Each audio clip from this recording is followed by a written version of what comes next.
everyone, welcome back to the RationalInvestor.com's Weekend Frivolity. This is our aptly named Broiler Chicken Show. Back. Let's see if YouTube's bucking. This is our aptly named Broiler Chicken Show. So that's good. Yeah, we got a few people over there on YouTube. Let's see. I don't know whether I have to have the page open or if I can just operate off of this. I think this will work.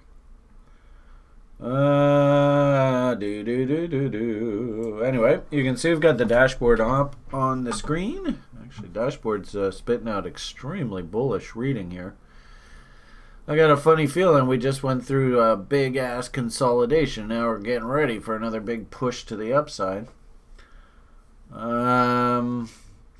I suppose if you'd taken the opportunity through crypto over the past couple of weeks, it's been a nice consolidation period. In things like Bitcoin, of course, the little ones, they keep doing their little thing. And I think this is a very typical of this particular year in that sort of 4-year crypto cycle where you're going to see the little ones all come to life. And, if anything, I think what makes a lot of sense in this space, especially how volatile these little ones are, sort of build your shopping list. Hey, I really like this story. I really like that team. I like the approach of these guys. And then, geez, you could probably even mark on your calendar the official buying windows, sort of when we can officially start thinking about buying cryptocurrencies. I mean, the irony of it all is that Wall Street and the talking heads, the banksters, that Joey Diamond guy. Fuck, what a piece of work that guy is. I bet you JP Morgan's looking down going, "Good job, sir. Good job. You are doing an excellent job as a banker and as a social screw you over." I mean, it's incredible listening to that guy. I would literally say he's almost as bad as Goldman Sachs. Whatever he says, whatever's coming out of that guy's mouth, just understand that he does not have your best interest at mind. And I would still be very curious, somebody who's in the know. In fact, I think I even dreamed about it, believe it or not. Somebody should get in contact with his daughter. In fact, maybe that would be a really good experience for us to really stick it to the man. Is we find out his daughter's social media handle. And maybe even let's give her the course, train her from beginning to end, totally free, with the one premise that your number one job is to show your father that crookery is over. And that now this 21st century is all about self-empowerment. Don't tell me Bitcoin's a fraud when JP Morgan has been convicted of fraud. I mean, that's like the pot calling the kettle black. So, if anybody happens to watch this channel, happens to know what Joey Diamond's daughter's social media handle is, I actually feel badly for her that her father, like if he had just endorsed her and said, sweetheart, awesome that you've made this decision. Let's work together and let's see how this plays out. And of course, as he and his banksters totally rocked the market there, he could tell her, quite often the institutional class will run asset prices up to ridiculous levels. That CME event through the fucking, talk about the biggest crony capitalist in the world, Trump, and his Trump presidency, and then just straight down, right? And then he should tell her in all kindness, that was my crew, dear. We really wanted to destroy the hearts of all these people that believe that this cryptocurrency actually could be an alternative and it could be a way out. Then, as the market was bottoming, say to her, well, dear, it turns out that Bitcoin's not a fraud. That actually it usually bottoms, maybe about somewhere between about 20 and 50% above the cost of production, because that's what commodities usually do. And then, encouraged her once you start seeing W's in price and then start seeing W's on daily charts and weekly charts, that, hey, maybe this thing's actually investable. And it turns out it's not a fraud. Actually, it's far more trustworthy than the fiat currency con job that the world has been told to buy into. This idea that you can base your currency on debt instruments. And clearly the United States of America, even though they're arrogant as fuck when they're on top, they've clearly demonstrated, along with all of these Western nations, that they don't have control over their debt situation. And I think technically they have lost control of their monetary system. I do see quite often that people are saying on social media that this is unfortunately a vortex that's almost inescapable. Really, there's two solutions here. Either one, the money printers just keep printing and we go the Zimbabwe, Venezuela, Weimar Germany route. Keep in mind, the Germans, when they were heading down that vortex, ironically enough, their currency did well to begin with. But then at the same time, the Americans at that time, they didn't have the Joey Diamonds of the world corrupting their system. They said, no, you know what, we better do a little bit of fiscal discipline and tighten our belts. And if it means we have to go through a few years of just absolute horrific depression, let's clean the system out, get it done, then ironically enough, that's at the base for why the United States currency was so strong and why it became the world hegemony for the 20th century.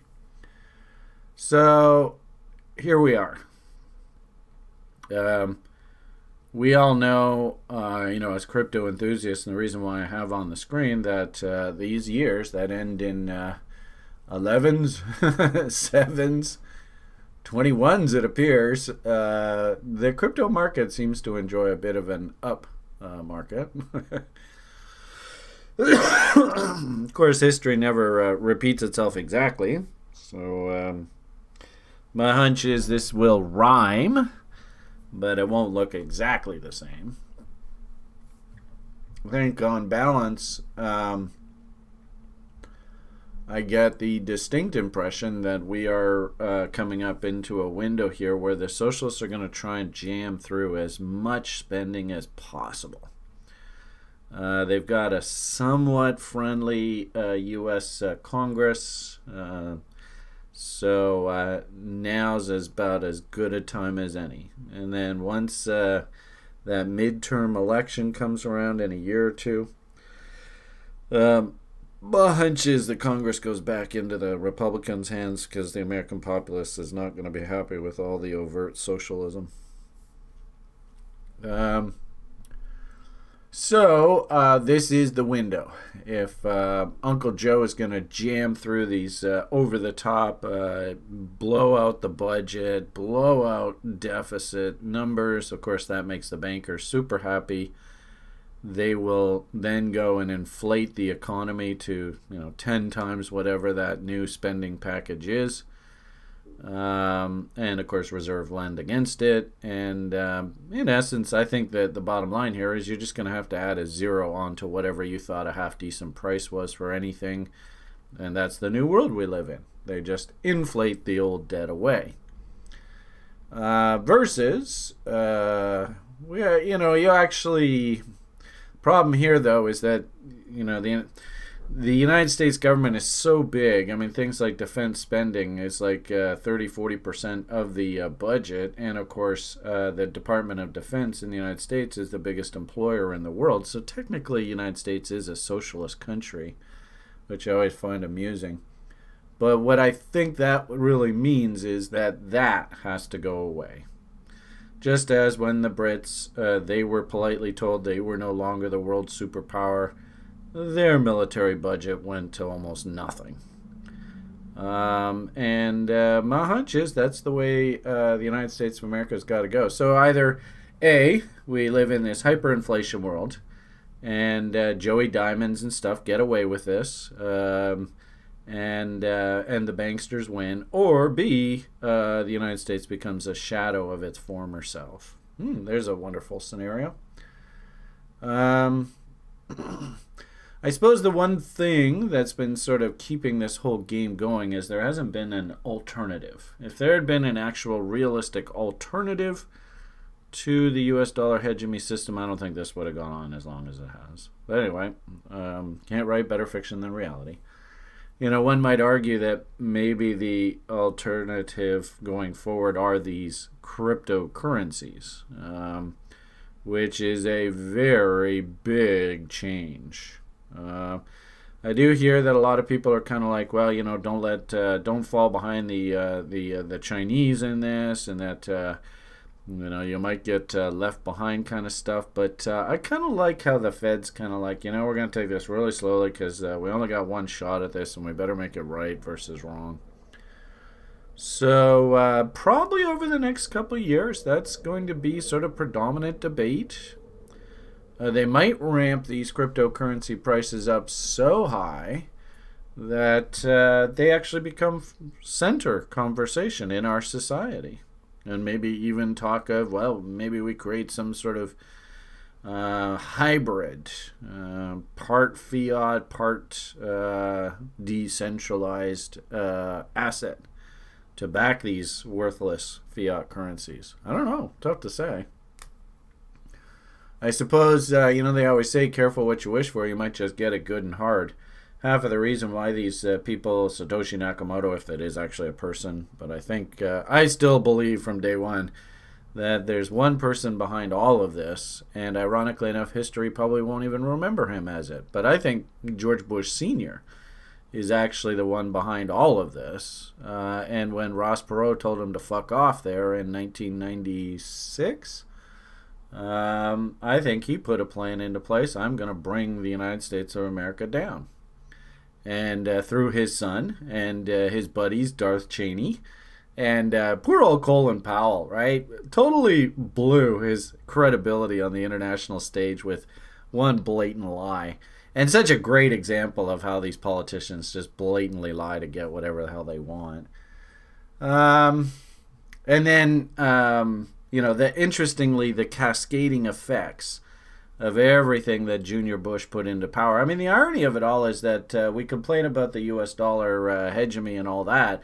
I hope we all realize that this was started by George Bush Jr.'s knocking down all of the financial constraints that were put in place following the Great Depression. Him and Clinton, basically a back-to-back. It was an organized deconstruction of all of the rules that were put in place to make sure that the banks weren't involved in the financial services industry. And it was through George Bush Jr. that the Big Short in the U.S. housing market, but nobody will remember this shit. It's so bizarre. Ironically enough, probably historically, the world, the U.S. housing crisis, what do they call it? The Great Financial Crisis, is probably going to be pinned on something like Obama when he just inherited the nightmare. So, one thing I absolutely have learned in my time is that there are plenty of sort of connect the dot moments. No one can sit here today and say, well, the reason why we're here today is completely isolated and you could not have stopped it. Fuck that shit. That is totally irresponsible, and it's the old ant and grasshopper conversation. It never ends. When times are good, the grasshoppers just want the party to go on. Why do you have big government regulation? Why is there such high taxes? We want smaller government. They're always getting in your way, and they call it red tape and all that kind of bullshit. So then they con the public while times are good. All right, get rid of the regulation. In come the absolutely unscrupulous capitalists and just rape the system. Watch The Big Short and the Chinese guy sitting there eating his sushi and laughing at the Big Short guy about all the synthetic CDOs he has created. Now it's just an absolute disaster waiting to happen, and boom, it happened. I mean, the irony of it all is I think you could make the argument that the Western nations' government bond market is as bad or worse than the way the U.S. housing market was there in 2008. Where all of these Western governments are going and borrowing money endlessly under the impression that interest rates will never go up. And of course they say, well, we are the central bankers. We set interest rates. Well, that's actually not entirely true. And my hunch here is unless you are the United States of America and you are the hegemony currency, and unless you are buddy-buddy with the people that are in charge of this hegemony con, you better be damn careful. And over the next few years, why on earth was Colin Powell, everybody's touting, oh, big speech, big speech, big speech, and it was some fucking promotional shill, World Economic Council kind of shit. Oh, yeah, we're all here to help you, when of course that's a load of horse shit. And he even specifically, this big touted speech over the week, he specifically has gone there going, yeah, it's going to be pretty bad in the third world. And I would imagine, I got a distinct impression, actually, we're going to have like a real distinct cut between sort of the developed world, everybody who has a COVID vaccine, and the undeveloped world, and anybody who does not have a COVID vaccine, or whatever the latest pandemic central control mechanism they want to put in place. And I wouldn't be surprised if they somehow tie that passport to actually the blockchain. Oh, wonderful. So all you blockchain people, you're going to get sucked into this nightmare. And whatever this new sort of fiat currency based system is. I have a feeling all three of them are going to be interconnected. Anyway, I think probably the big sort of, and I always love to start these videos off with a big long rant. Blah! Let's see if we can get a pile of downvotes. Downvote, this guy's an asshole. And really, there's no commercial interest in these videos, so it doesn't really matter whether I swear or not. Doesn't matter whether I give you my opinion or not. I'm not driven by sales. If anything, what I'm driven by is I want to be a better trader. I want to learn and get better and better and better at trading. It's the only thing I care about. I don't care. I know it sounds kind of weird, but I don't really care about site memberships. I don't care about school enrollment. We put the programs together. I think the site is just beautiful because of that fact. There is no commercial-driven interest here. Everybody's here because they want to be here. And if they don't want to be here, fine, leave. I don't care. Go. There's the door. Anyway, so your whole backdrop is this is like the perfect storm. And of course, like we said, we're heading into the perfect storm sort of window. And you can't write better fiction than reality. I'm just, what I'm fearful of is, do these governments actually come along and say you must report your cryptocurrency holdings and, citizens? What I could see happen here is if you do own, I'm not even quite sure how they're going to do it. Back in the 30s, because there was no confidence in the U.S. dollar, and we may see the same thing, where there's just no confidence in this U.S. dollar because the printing presses are just absolutely out of control. And what's scary in the short term here is it's not so much these long-term debt plans, and things like the stimulus packages. That's not scary. Because that's sort of like, okay, we're going to agree to this. What's getting really scary about these current governments is the deficits, i.e., The budgetary deficit, the amount of revenue coming in versus the amount of revenue going out, that's the deficit, is running in the trillions of dollars.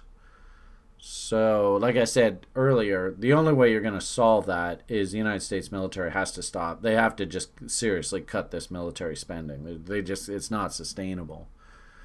I got a funny feeling that long-term interest rates starting to turn back up, which is sort of the catalyst. Like I said, these governments think they're in control of interest rates. They're not. They're in control of the short end of the curve. But I can tell you, if the short end of the curve, if your currency itself starts coming under pressure, like Canadian dollar, Aussie dollar, euro even for that matter, because long-term interest rates are collapsing and interest rates are, long-term bond prices are collapsing and interest rates are skyrocketing.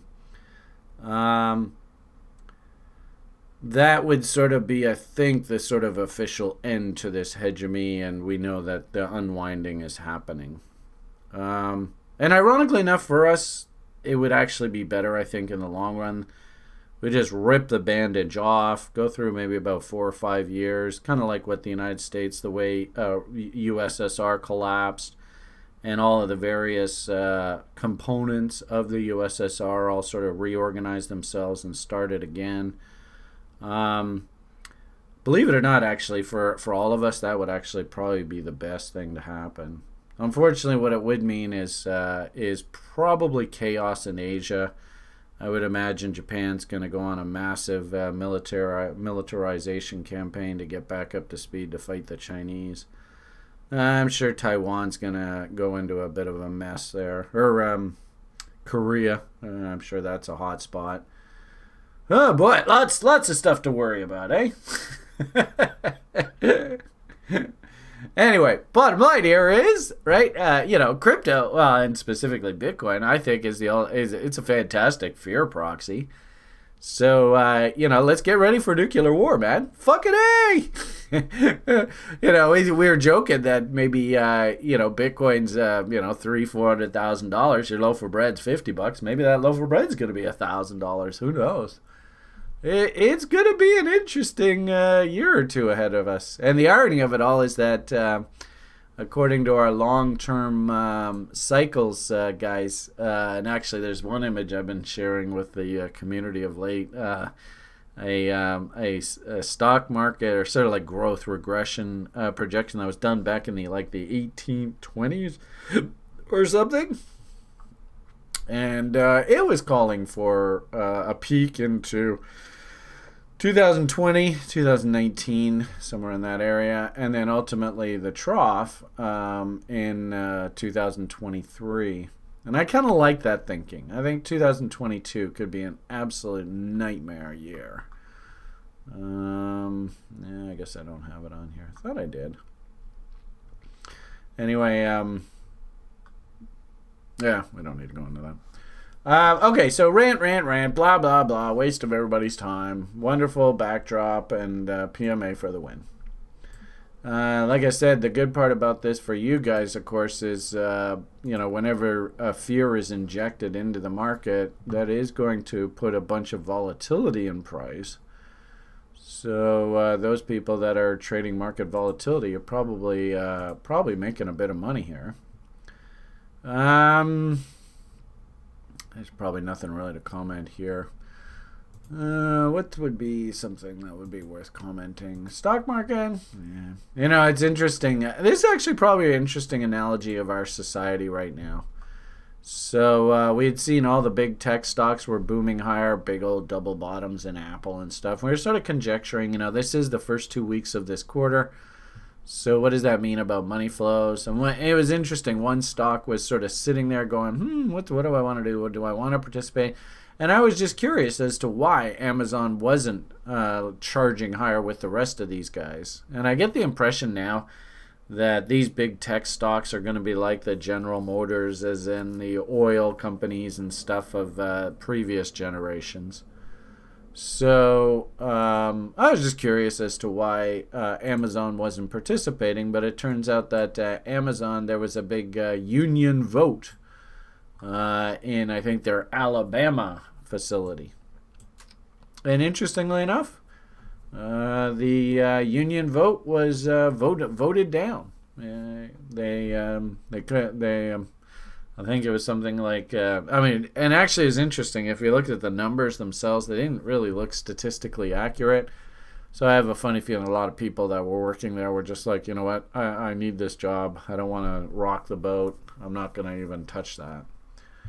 Which is probably an interesting commentary on the times. But don't be surprised if Amazon here now plays catch up very quickly, and that's probably going to have a pretty darn big impact on the major indexes. I thought maybe it was earnings related, but I think this is primarily about that union vote. So get ready. And like we said before, when Apple goes and puts in a big ass double bottom like this, oh Jesus! And of course, it's got an earnings number there. Do you think companies like Apple have been doing well through this COVID world? I think so. I think I've done probably too well. So lots of uppy coming out of the tech stocks, coming out of the gate here, first 2 weeks of this quarter, which in itself is kind of interesting because I think we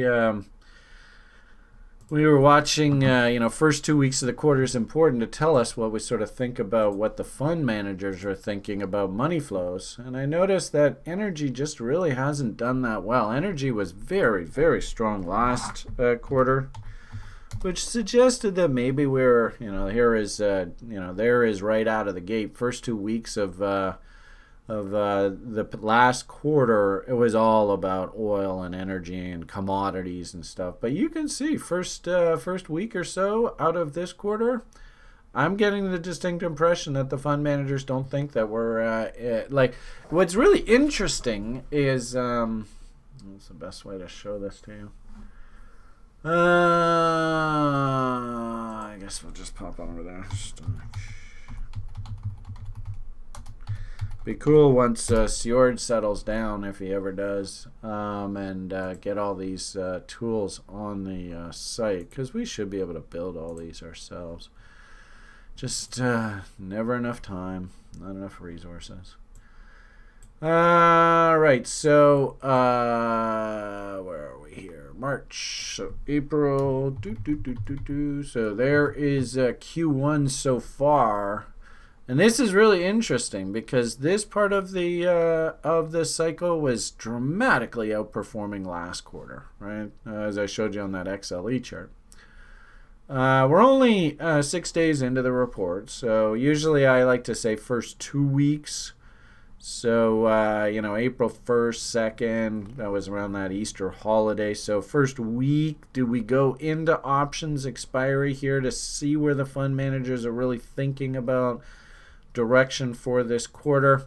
If everything was just as it was, and this was sort of the end of the report, this to me says that the fund managers they thought we were sort of here on the cycle last quarter. But actually, it looks like maybe they think that things have been pushed back a little bit. Now, that's possible. The interesting thing about this, of course, is why would this cycle top and then these parts of the market start to outperform? Well, it's really a function of interest rates. And the Federal Reserve down in the United States, if this was a classic market top, and commodity prices were racing up, right? Under normal circumstances, the central planners, the ones that actually act in our behalf, but keep in mind, I fully believe these people are not acting in our behalf. They are acting in their behalf, and they're trying to keep their jobs, and they're trying to keep control of this system, but that doesn't mean that they're actually, ironically enough, that doesn't mean that they're actually acting in the economy's best interest. So, commodity prices racing up. Under normal circumstances, we would expect central planners to try and sort of bring the reins in. Let's calm things down, people. Raise the rates a little bit, flatten that yield curve, and then that starts this part of the cycle. But our central planners came out just recently and said, We're perfectly fine with these high prices. In fact, we don't even think they're high. Well, then what the hell does that mean? I mean, what it means to me is, your loaf of bread was $3, now it's $4. We're not really going to get concerned until that loaf of bread gets to, like we said, 50, 60 bucks. I.e., add a zero onto the end of the price, because they're going to inflate our way out of the old debt situation. That's what's, I mean, to me, that's exactly what's going on. I don't know whether it is or not, but that's my take. So as a result, the market's kind of going, okay, well, we were in this part of the economy, but the Fed's not going to raise rates. Well, okay, maybe that means that we got still further to go. We're not nearly as far along this curve as we thought we were. So, like I said, watching next week or so, let's see how these guys are going to be performing here. And, through the end of this week, and then put this week and, this current week plus last week, I'm seeing that this is where the sort of the smart money thinks we are on the curve. So that's things like discretionary, technology, discretionary, technology back here. Is the interesting part about sort of sector rotation modeling is everybody thinks that this moves in a very smooth orchestrated line. When you got to understand, half of this game is just a guessing game. So I get the distinct impression, and if you look at last week's, and I showed you the XLEs, I mean, I think that the market seriously thought we were here. And I think the Federal Reserve said, nah, you know what? We're not nearly as far along as you think we are. So that means there's this still potentially in front of us. I mean, if they really do back the truck up here and the tech stocks start performing and the commodity markets start calming down, then it means we might still have more of this ahead of us. And of course, let's sort of put that into the context. Does that make sense? Well, the bankers have been saying recently that the economic numbers heading into the end of the year, keep in mind, it's only April right now, it's just the start of April. The economic numbers heading into the end of the year are going to be absolutely through the roof. Which means that probably, back things up. We still got another 6 more months of this nutso insanity ahead of us. And if that's the case, and then maybe they don't, maybe vaccine program goes through the whole summer. Then vaccine program has to go through next fall. And then finally, maybe at the end of the year 2021, you start to hear people say, we have finally hit vaccination quotas or whatever. That's still an awfully long way away. And I wouldn't even be surprised if this fall there's like a little shock that, it turns out that we got to close all the economies down again. It wouldn't surprise me. I mean, like I said, I don't know what the hell this is going to look like on the other side of this. But I'll tell you, this has got to be one of the absolute best examples. The good part about it is we have theoretically video and audio walkthroughs of step by step, day by day. What did this transition from the baby boomers to the millennials? What did that look like? I remember even a few years ago cautioning the people that were in the education program in like 2017. I remember I went over to Europe and hung out in Germany for a while and just looked around and went, there's no way that the 1% is going to just let this transition from what the whole economy sort of set itself up. Oh yeah, everybody's going to be Uber drivers and everybody's going to manage their own cryptocurrencies and fuck the banks and everybody's going to have all the freedom they want. Like, I was traveling all over Europe and stuff like that. Half the time I didn't even show a passport and anything like that. I mean, those days had to change. They had to come to an end. And, oh boy, this is what it looks like. Anyway, so with this kind of interesting first 2 week study developing here, I get the impression that we're probably going to have like a little period where especially now with Amazon killing the union sort of drive, I could see Amazon really outperform here. Like I said, we had a double bottom in Apple. So a lot of this sort of, kind of talking heads, media people, been talking about the growth, large cap growth stocks outperforming. I thought it was interesting. Jamie, our sort of in-house fundamental guru, totally awesome dude all around. He had a sector rotation modeling kind of idea. I think it was just more comparing the different sectors. And ironically enough, when I looked at his chart, I went, "Ooh, what's that? What's that line down at the bottom?" I don't know whether any of you guys who are watching this remember that daily brief. I guess it was last Monday, Tuesday. And it turns out it was the large cap growth stocks putting in just an incredible looking W and getting ready to fucking just face rip. And there it is. It's happening as we speak. You see how this thing acts when it W's. Woohoo!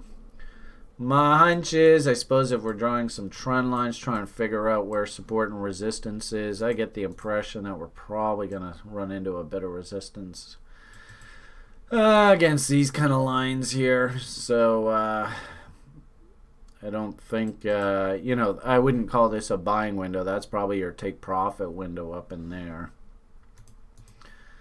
And probably something along those lines. There's your major speed lines. So I'd go boom, boom, boom. And probably if we do foggies, that's 2.618. That's probably 4669. That's probably 877. It's remarkable how this stuff lines up. It's ridiculous. Okay, let's see. Survey says, boom. Not bad. Okay, so I'm missing one. Where the hell is the 877? There must be some fucking parabolic line that goes up there. But look at that, eh?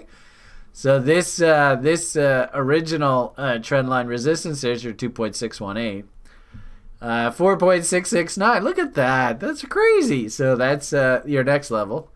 And then there must be some sort of crazy ass. I wonder where the hell that is. That's probably something like this. Maybe up there. Oh, yeah. So there you go. Something like that. I'm just talking out my ass here. There you go. So, boom, boom, boom. That's almost freaky how accurate this stuff is getting. So cool. I told you, 2020. This is they always say, old dog learns new tricks. 2020, this old dog learned a new trick, and I am eternally grateful. That's probably, that like I've been doing this site now for about 6 or 7 years. That's understanding and applying this logic and understanding the math behind it. That's probably a pretty good return on my investment for that time spent. Because this is game changing. Once you understand these foggy levels, changes everything. It's remarkable. Anyway, so there's sort of your backdrop for the future, right? And obviously Apple tech stocks, that's pretty, crypto technology friendly. I think so. I did see on things like our screeners. PayPal was pointing higher. I don't know if I can get the symbol right. I think it's PYPL. Yeah, it's got a similar pattern as Apple. There are a lot of these tech stocks look like this. So we could probably do, I think PayPal has a huge sort of crypto influence to it. If I'm not mistaken, I think they're probably going to be like a major gateway for crypto into for the public. So you could probably 2.618. I like that, sort of a stab up against those old highs. 4.669 is probably a nice little trend line off of those. And of course, if the market goes apeshit, $66. So I could see lots of that. This might be our summer ahead of us. Keep in mind, a lot of people are talking about this summer just being nutso summer. And why? Well, we talked about this a moment ago. It's going to be all of this stuff. it's almost funny. I mean, I love you guys to death. You're totally awesome. But it's almost funny how, like you sit and listen at some part of the cycle, all the shitcoins, they're garbage, and Bitcoin's the only one you should buy. And everything else is just a waste of time. And these people say it with such seriousness. I mean, they are the shit. Frankly, it kind of makes you sick to your stomach. Then you get into other parts of the cycle. Of course, the shitcoins outperform, and how wonderful they are. And nobody can explain why. But I would make the argument that all of these things are all basically in the same basket. Obviously, Bitcoin's a little better quality than some of the other shitcoins, but they all have their day in the sun. They all need to do their thing. The interesting thing is we are seeing some of them come to life here, but I don't, I don't think it's actually, we're not even close to being sort of done here. We're just in this phase. We got this ahead of us. Remember what we said about the Fed saying Q4 is going to be over the top insane numbers. That means probably fucking the tech stocks and the NASDAQ and the stock market are just going to be going absolutely insane, crazy. But it's like hyperinflation. Nobody knows what the hell the value of these stupid currencies are. And gee whiz, here comes another $10 trillion in debt. I mean, trillion. You can't even wrap your head around that kind of number. I mean, it's a bit sad. I honestly think the adults have completely lost control of the situation. And the worst part about all this is that these damn central bankers knew from day one that if they left the gold standard, this was going to be the end result. And what a coincidence. Who can tell me what is the nickname of the guy that basically rammed this, hey, we're going to live in a debt-based fiat currency system versus a gold standard, something hard and something tangible that we're actually going to base our currency off of. What was his nickname? So ironically enough, yeah. Well, I'm looking for the first part of that, Cole. Do you remember that? Does anybody know? What was his nickname? There you go. Thank you, Colleen. So, how ironic. Trick or treat, right? Who actually gets the last laugh? And it'd be really interesting to see what the historical relationship between George Bush Sr. and Tricky Dick was. They were technically on the same team, but I have a feeling that they looked at the world very differently. I think that George Bush Sr., he would have been sort of a sound money. In fact, he used to call Reagan's policies voodoo economics. And then when it didn't look like he was going to win the 1980 nomination, he quickly sort of backpedaled.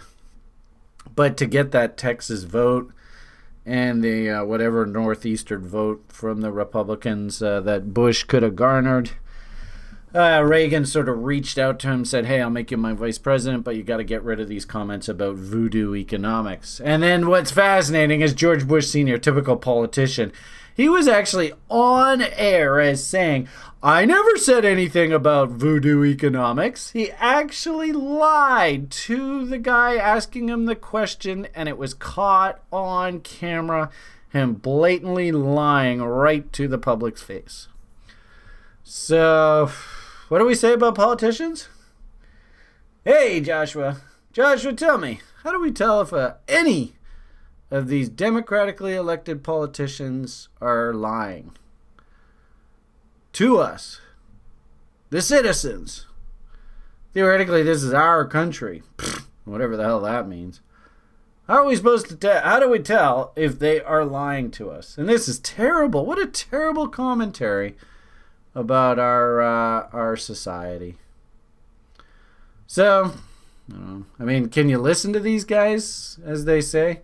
Ironically enough, I mean, the guy's probably, I think historically, he's not going to come down as Mr. Congeniality. But ironically enough, actually, Trump was probably the least of the liars of them. That's probably why he's such a dick. Because, hey, at least I'm not going to sugarcoat it. I don't like you. Anyway. Well, how did I get back onto politics again? Yeah, that was crazy. I mean, trust me, I live in Canada here, and the guy running the show here in Canada is like, his father was like historically the most socialist, borderline communist leader of Canadian history. And he has publicly said that he likes how China's dictatorship and central planning can mute opposition in his country, and he wishes Canada would be the same. So, trust me, I am envious of you down in the States. Us here in Canada, ironically enough, I've made this argument before. Us here in Canada, we live in the society that the bankers would like to put in place in the United States of America.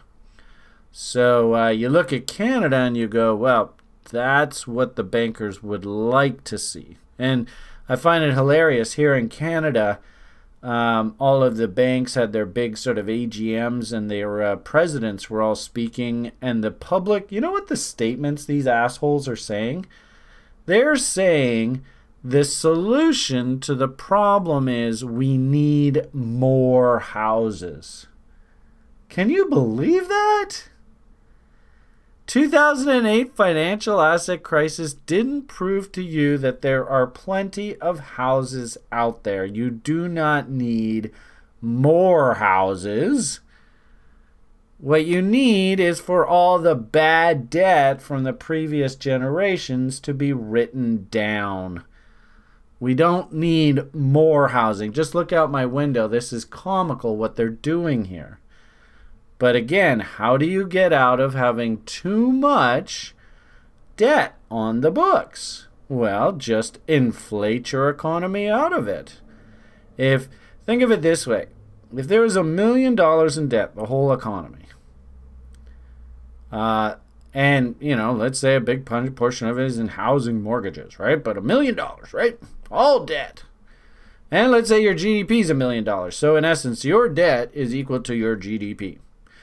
Well, if you encourage the construction industry to go into the business of building houses, and all of a sudden and you open up the immigration door, whatever the hell it is, and you give these people loans that you don't even know whether they're going to be able to pay interest on the debt, let alone pay the principal back. But you're a banker, you don't care. You just want to write the paper, right? And then get the guy legally on the hook. And then, of course, if the credit starts to look questionable, you just sell the paper to the next guy on the food chain, on to the new customer. But the point here is, if you can convince the powers that be to build another 20% of houses and your GDP goes up to 1.2 million, well, you can take on more debt, right? Another 200,000 in debt. I mean, that's a terribly simplistic way to describe that. But the point here is the bankers would like to inflate our way out of this problem. Build more houses. Build more houses. What scares me about the Canadian housing market is there's an old expression. They say, if you want to take the market down, first you have to do one thing. And we already know that the consumer debt problem here in this country, in Canada, is really bad. So it's not like consumer incomes are going up substantially to justify the increase in housing prices. It's all this COVID-related panic buying that's, people are saying, I don't care. I'll just pay cash for it. Give me the house now. And that's not reasoned. It's not logical. It's not sound money management. People are acting out of emotion. And I heard Canadian real estate market went up 17% in some places last year, which is just absurd. So, yeah, I know. Absolutely, Peter. And this is the worst part about this housing game is the bankers don't care. They want that sort of $1,000 a month payment. Now, if interest rates are really, really, really low, how do they get that $1,000 a month payment? Crank the price up of the asset so it's through the roof. So they have to borrow so much money that when their monthly payment is made, it's $1,000. Or whatever the number is that they're shooting for. Maybe it's $2,000, maybe it's $5,000, I don't know. If, however, interest rates actually start going up, well, so then that's going to automatically increase that monthly payment. And if the price of the asset is too high and interest rates are going up, which direction does the price of the asset go? It goes down. So we had a massive spike in bond prices, of course, as everybody thinks the economy is going to collapse, which I would say it did. Just nobody's talking about the fact that our entire national GDP got cut by basically a third last year. Oh, we got 6% growth this year. We're kicking ass. Oh, this is insane. Hello. Your entire economy just got knocked down by, like I said, 60, 70%. Or, it's 30% haircut was the top line number. But they'll forget about that. They'll concentrate on, well, this year we grew 6%. Ooh, 6%. Look how strong we are. I mean, it's almost laughable how they do this over and over and over. So, I think that the bankers, they want that $1,000 a month mortgage payment, whatever it is, or it's $2,000 or whatever it is. And they will either adjust, if interest rates are really low, well, they'll adjust the prices up so that you have to borrow so much money to make that $1,000 payment. And this is what really scares me, is they've gone ahead and done this. Prices have gone up. But what I see is that they are selling 5-year variable rate mortgages. So in essence, that means that variable rate, the payment could change with interest rate changes. And if the system is shocked for one reason or another, which it often is, and most people usually discount those shocks, I think an interest rate spike seems totally natural here over the next couple of years. Not only will the refinancing, because 5-year paper, right, that means it's going to have to come due. Will it be refinanced at a higher rate? But the banks, they might even just say, you know what, we don't deem you credit worthy anymore. And this thing just turns into an absolute spiral disaster nightmare. I thought it was kind of funny in Canada now, as one sort of solution to these runaway high prices. And this solution is, for God's sakes, just stop the Fed and these central bankers going in and buying the long end of the bond market. As soon as they do that, interest rates will go to their normal levels. And long-term interest rates could go up quite a bit here. And which means that mortgage rates have to go up, which means that, of course, like we said, prices have to come back down to make sure that the bankers get their $1,000 payment. So what they're doing instead is they're going to do things like, well, we used to have a law in place. If you were a Canadian and you lived in your home and it was your principal residence and it went up in value over time, we wouldn't charge you a capital gain on that. Now they're actually talking about taking that away. So bankers win, consumer loses again.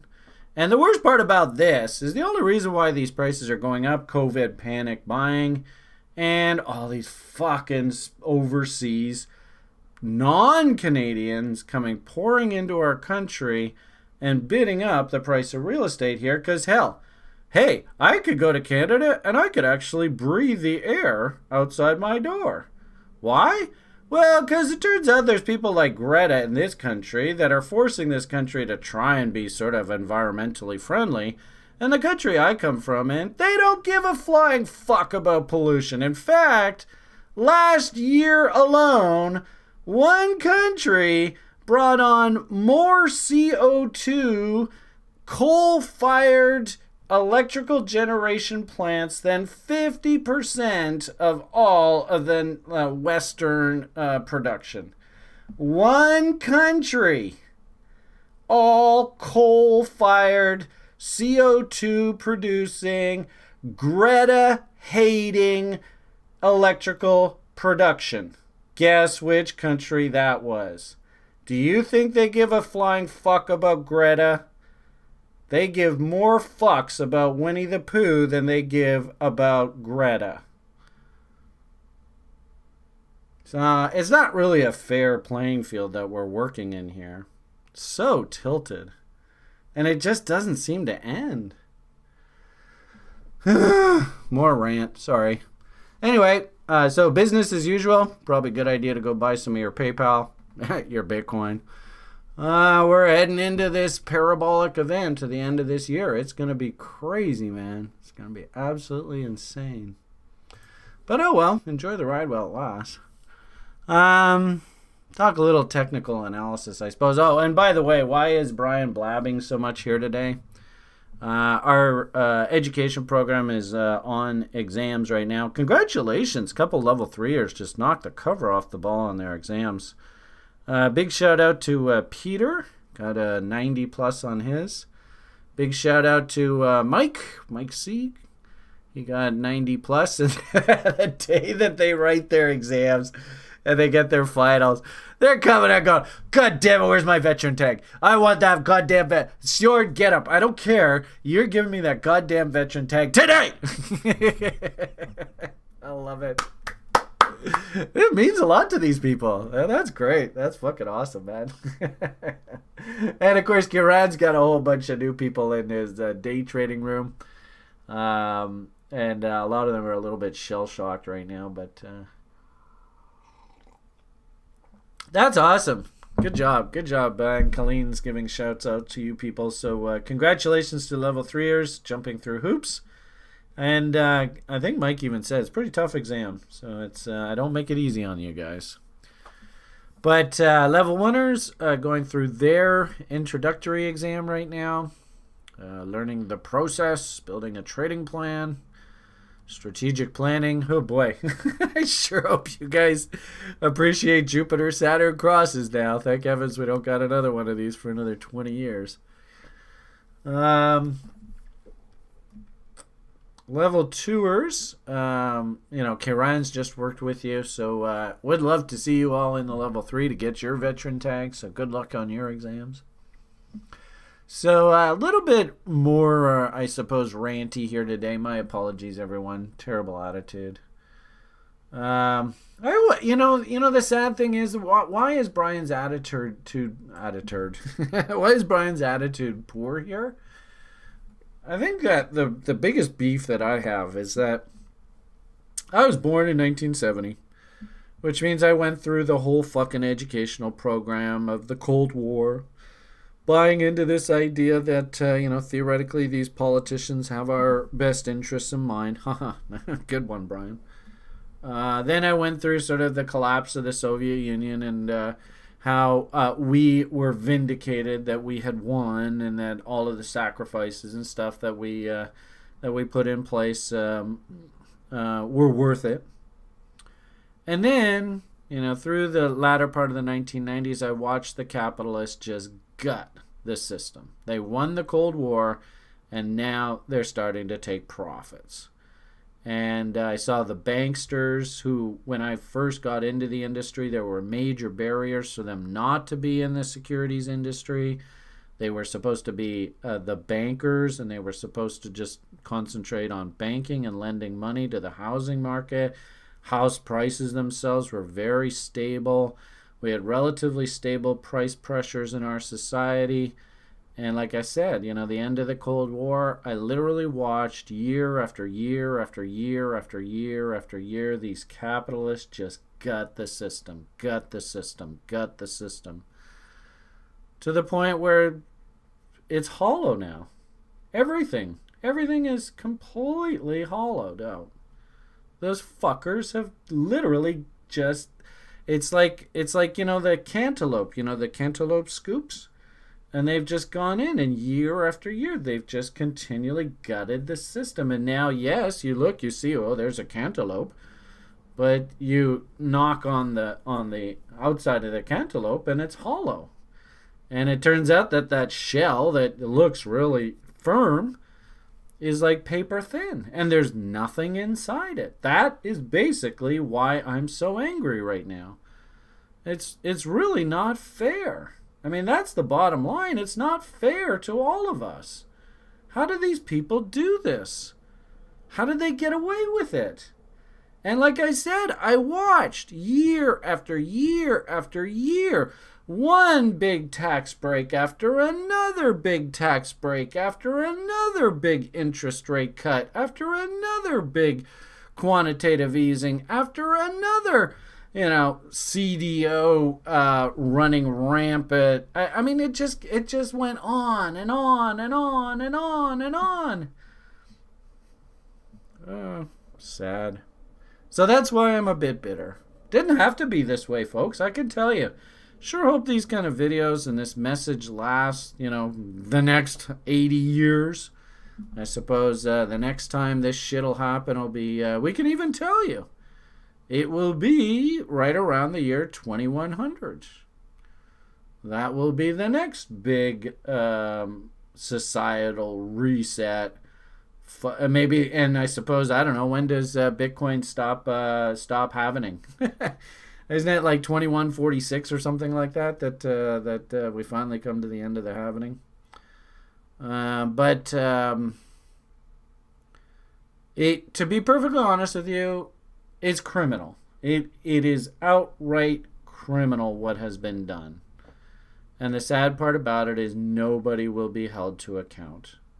I can think of 3 or 4 individuals very specifically that should have been held to account. Jamie Dimon, Blankenship, I think that's what his name was, Blankenfield, over at Goldman Sachs. The big guy over there at Merrill Lynch who almost lost his job. The guys over at Bear Stearns, they were told to get the fuck out. The guys at Lehman Brothers, they were told to get the fuck out. And frankly speaking, they should have. But the people at the banking heads, and that includes the Canadian banks, because keep in mind, ironically enough, these Canadian banks are extremely strong.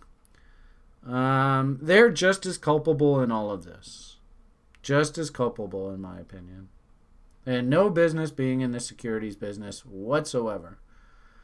The only problem is, now that they've weaseled their way back in, I think it's almost impossible to get them out of here now. It would take somebody like an Andrew Jackson, who has sort of a national following, and who is just hell-bent on one mission and one mission alone, and that is to end the banking cartels. The problem here, though, is that it's twofold.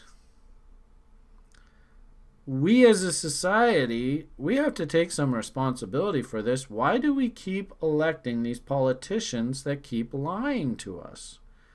That keep making false promises of growth? And then if you actually try and be fiscally responsible, you get labeled as Herbert Hoover, the worst villain in U.S. history. I'm not going to be the next Herbert Hoover. So, man, it's a very difficult situation to be in here. But, like the image you see on the screen here, this is where I think that the culpability is I think probably one of the biggest problems in our society. Mr. Jamie Dimon came out right, and I can't even remember. I should go and find the actual date. In fact, here, why don't we even do it now, just so it's on record. Jamie Dimon, and everybody, Diamond. How do you spell the idiot's name? Jamie, like that? Bitcoin is a fraud. If you had actually said this as a person, you could be actually taken to court and sued. And that was in September 2017. So, everybody in crypto should understand this is actually your biggest enemy in this space, is people like this gentleman. And I don't really have a problem mentioning it because it's the truth. Why isn't anybody holding this gentleman to this account? Like I said, if this was an individual, they could take him to court and sue the motherfucker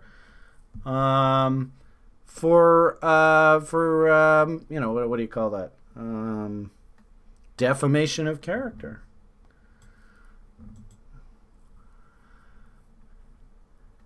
Yeah.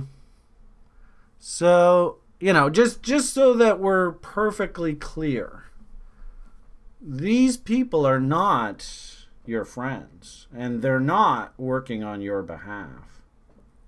Tricky Dick, eh?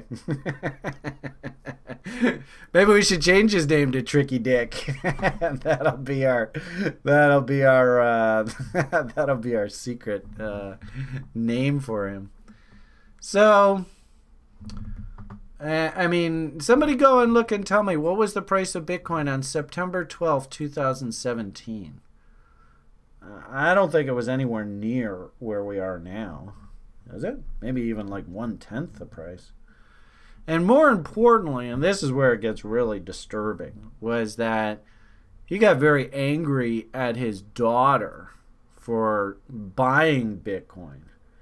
And he went all like this, you know, it's a fraud and it's just going to end badly. I know, Kevin. That's why I think that, number one, Bitcoin's a pet project. And number two, you know, it's going to be interesting to see over the course of history how much Senior was actually at control of all of this. Because Senior was probably the only person who could actually control Darth.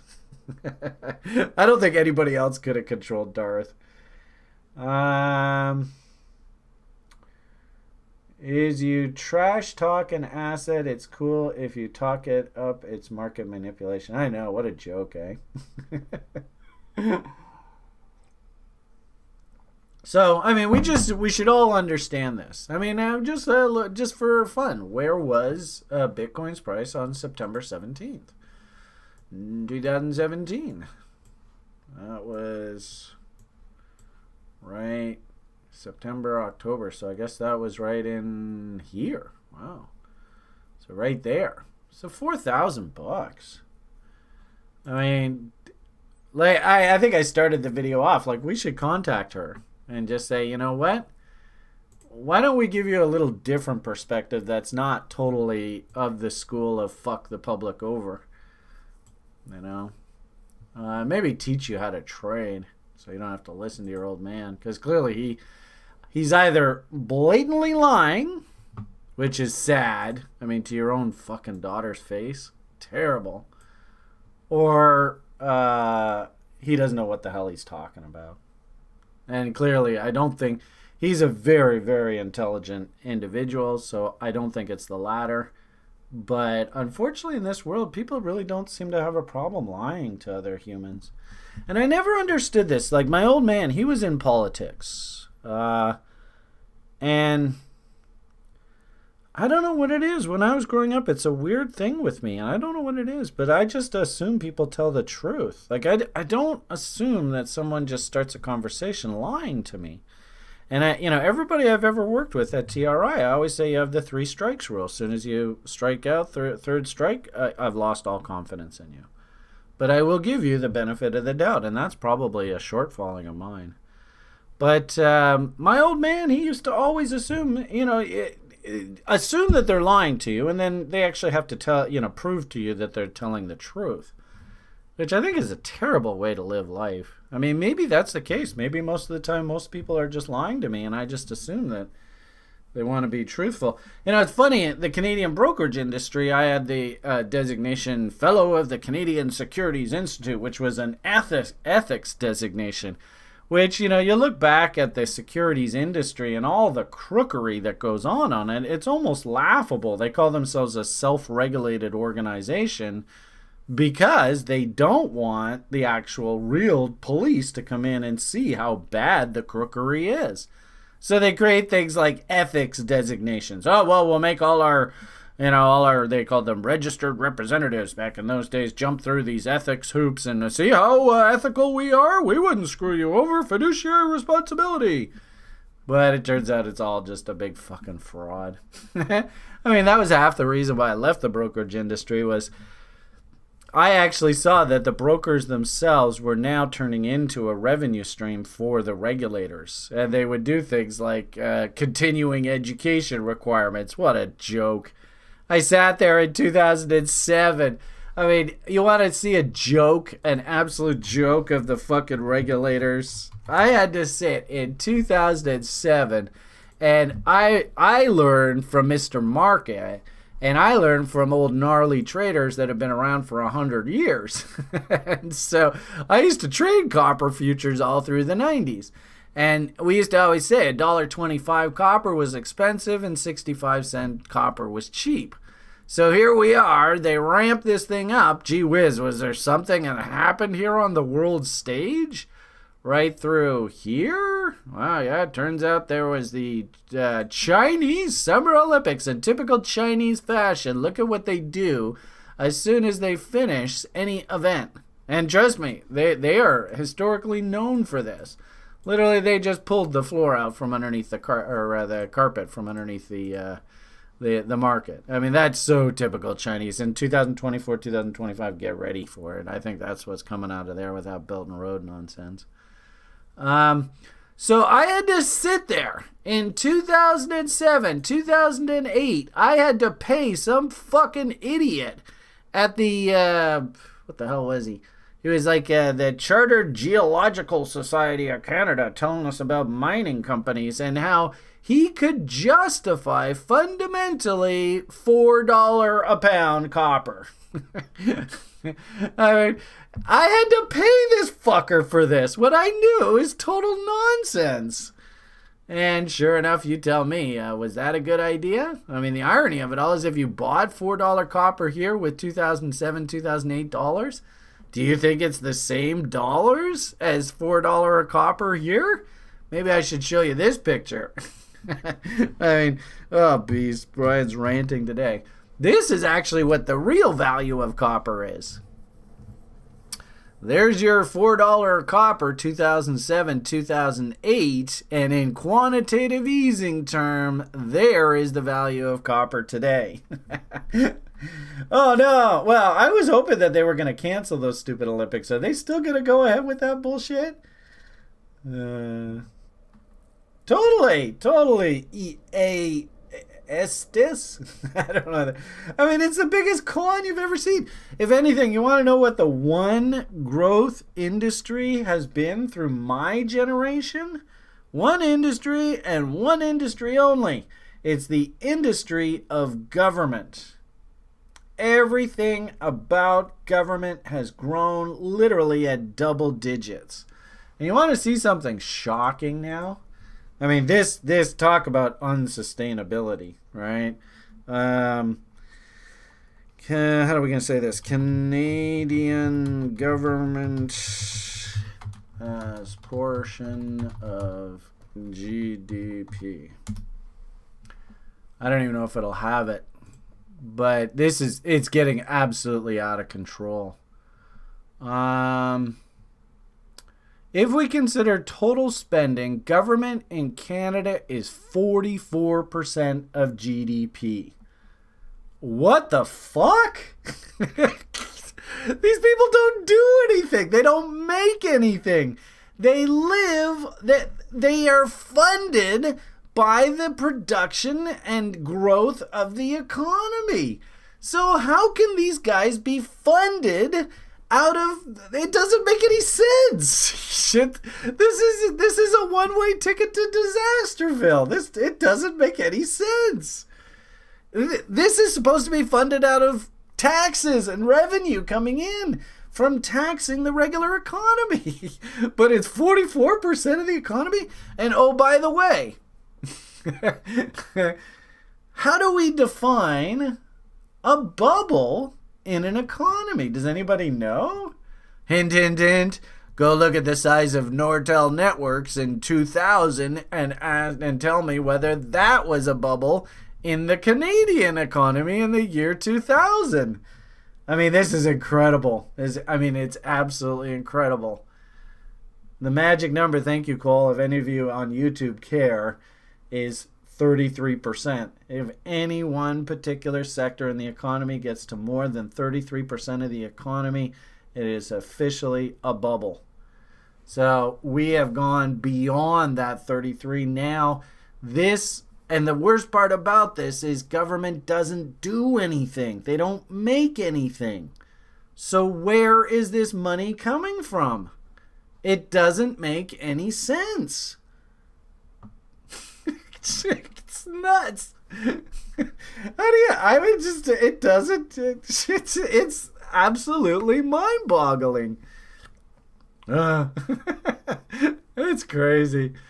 And really the only way that this can end is probably, it's interesting. How did a country like Canada actually come into existence? I'd be curious to see whether any of you even know. What was the main driver to actually create this thing called Canada to begin with?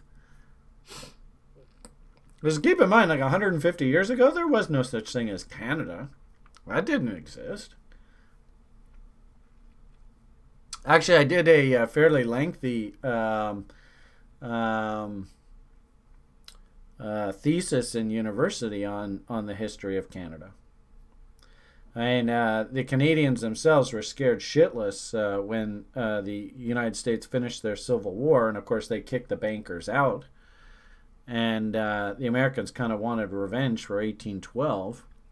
So the Canadians were highly motivated to, what did they call it? They call it confederation then. Oh, shit, we better get our act together. But really, you know what the real reason why this country happened? All of the provinces, which were individual little countries, they were all technically bankrupt. All of the provinces, they couldn't float any more debt in the marketplace. And so the solution was, hey, they will create this thing called Confederation of Canada, brand new debt. We will basically relinquish all your old debts. So, this is unsustainable. This is laughable. From an economics perspective, that's nuts. And what scares me, like I said, is if you really want to destroy an asset, what do you do first? Ironically enough, if you want to take a market down, the first thing you do is you take it up. So the public goes in and buys up all the bad paper. The public now owns all this shit. Not the government, not the bankers, the public. And they can just pull the carpet out from underneath them. Oh, sorry. Oh, well, too bad.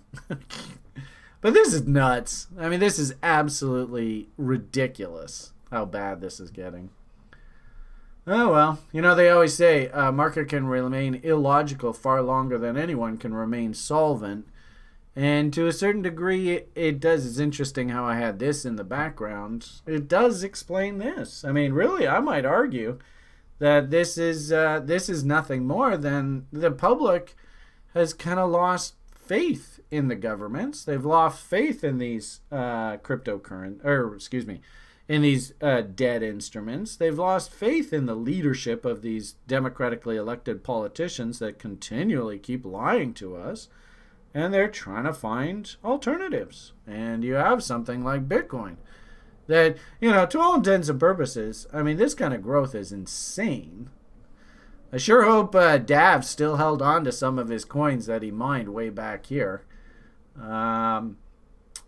It's really interesting how when I came into the space right here, and I forced myself to just buy a bit of Bitcoin through things like school memberships and stuff in here, and it's been tough to hold on to them. But we've done pretty well, and actually it's cool. We flip back and forth between altcoins and Bitcoin, and the altcoin, I can see that funny game that they play back and forth. The altcoins are starting to go insane. And the silly little crypto account that we started years ago, it's back up in the multiple hundreds of thousands of dollars from our $500 investment way back, where was that? It was late 2014. Actually, it was in here, yeah. So we bought our original Bitcoin investment in here and then flipped it for altcoins. $500 we threw into it here. And now cumulatively, even now, the portfolio got up to about 700,000 or 800,000 here. But even now, the Trex account's sitting at about 300, and we took 150 out, so that's 450. Got, another 100 and change over on Binance. So that's like 550, 600. So it's starting to get back up into these areas. And, oh, by the way, we're just starting this insanity for 2021. Where this thing, I told Stuart and Julian, and the irony of it all is that actually this may actually happen. That, we sort of based after that last cycle. So the last cycle would have taken us through sort of here. We hit like 800 G's or so on that account. I would not be surprised if at the end of this cycle, so that's 500 into 700, or $500. Let's use 500,000, nice simple number. So how many X's is that? 500 into 5,000 is 10. 5,000 into 50 is 100. 50 into 500, that's 3. So what is that? 10, 100, that's 1,000X. That's not bad. I would not be surprised. This account bottomed at about 25 or so through the mess, right? The hangover.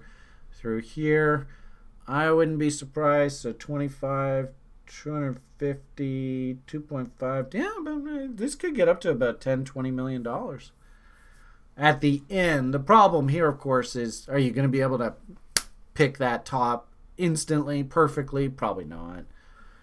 My goal, as I've said, is I would like to. I don't want to be beholden on the system at all. My son, of course, is heavily beholden on the system, but he is legally entitled to one-on-one support. So I'd like to make sure that that continues, but I would like to make sure that his housing and everything around that is not part of the system.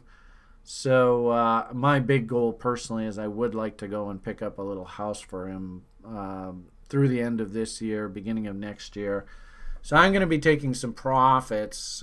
Typical house here in Vancouver is about $1 million, $2 million, something like that. So I'm gonna have to ring the register a bit here. There's no doubt about it. But I want to set him up so that he doesn't have to worry for the rest of his life. And of course, he's incapable of worrying. So I have to worry for him. So I have to worry. That is my primary concern. He just has to just be the best Liam that he can possibly be. So anyway, that's my plan. I just hope to God that, ironically enough, what I'd love to see, and this would be hopefully, everybody keep your fingers crossed, but I'd like to take some profits into this event. Then first, second quarter of next year, the market really does start to really buckle. There's a run on real estate here locally in Vancouver, and prices come back down into a reasonable level. Let's say, I don't know, next spring, next summer. And then I can go pick up a house, hopefully a little bit discounted in about a year or so. Anyway, that's the plan. Wish me luck. We'll see how it goes. So that's sort of bigger picture, eh? Gee whiz, what a crazy world we're in. And this is an interesting study because Julian found this 16.88 foggy level. I'm not quite sure where it comes from. I haven't really got any clear mathematical explanation why 16.88. But anyway, he said he's been doing some work on it. He heard it somewhere else, so I've sort of added it to the matrix here.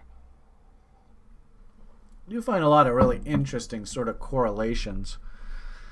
16.88 off of this range, although I don't know what top I should be using here, so I don't know whether this cycle is relevant. But it was interesting. Boom, boom, boom, boom, 16.8 into that first top.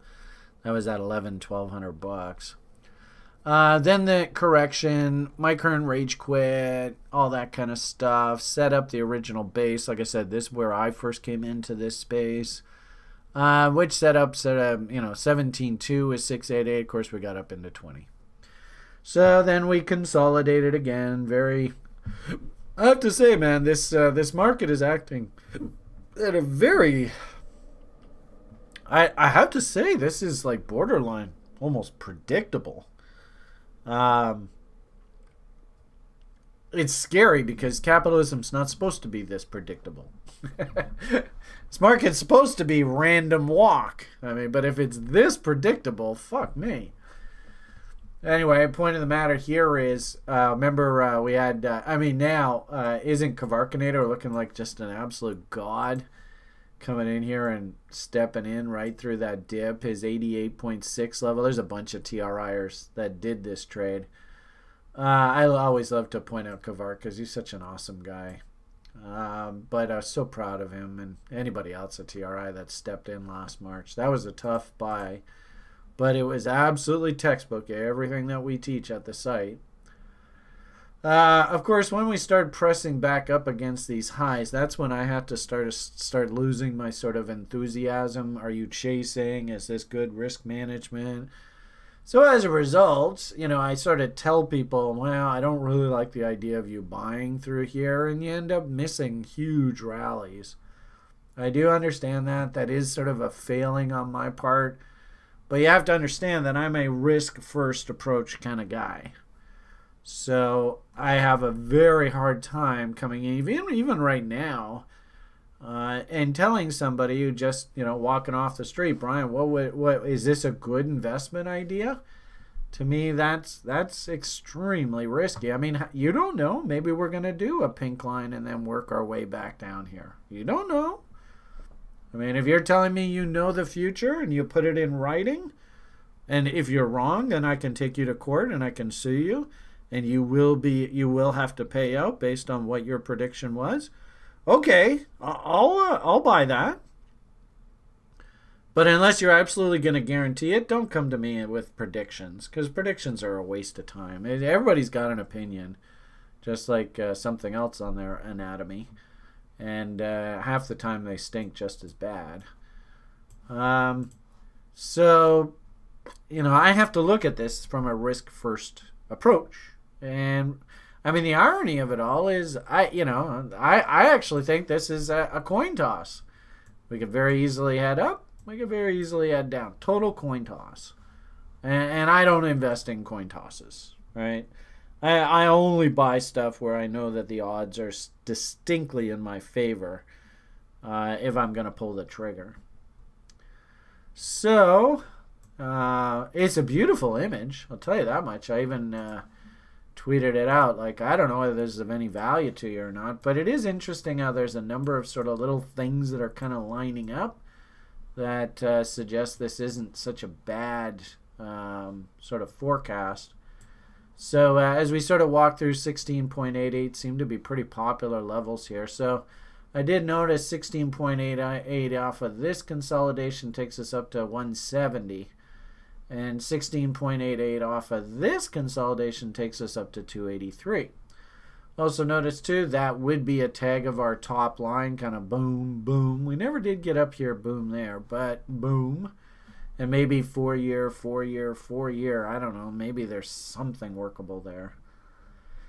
Given the backdrop of runaway deficits, runaway government spending, really, I don't even think Uncle Joe even understands the context of the current environment of how dangerous the situation is.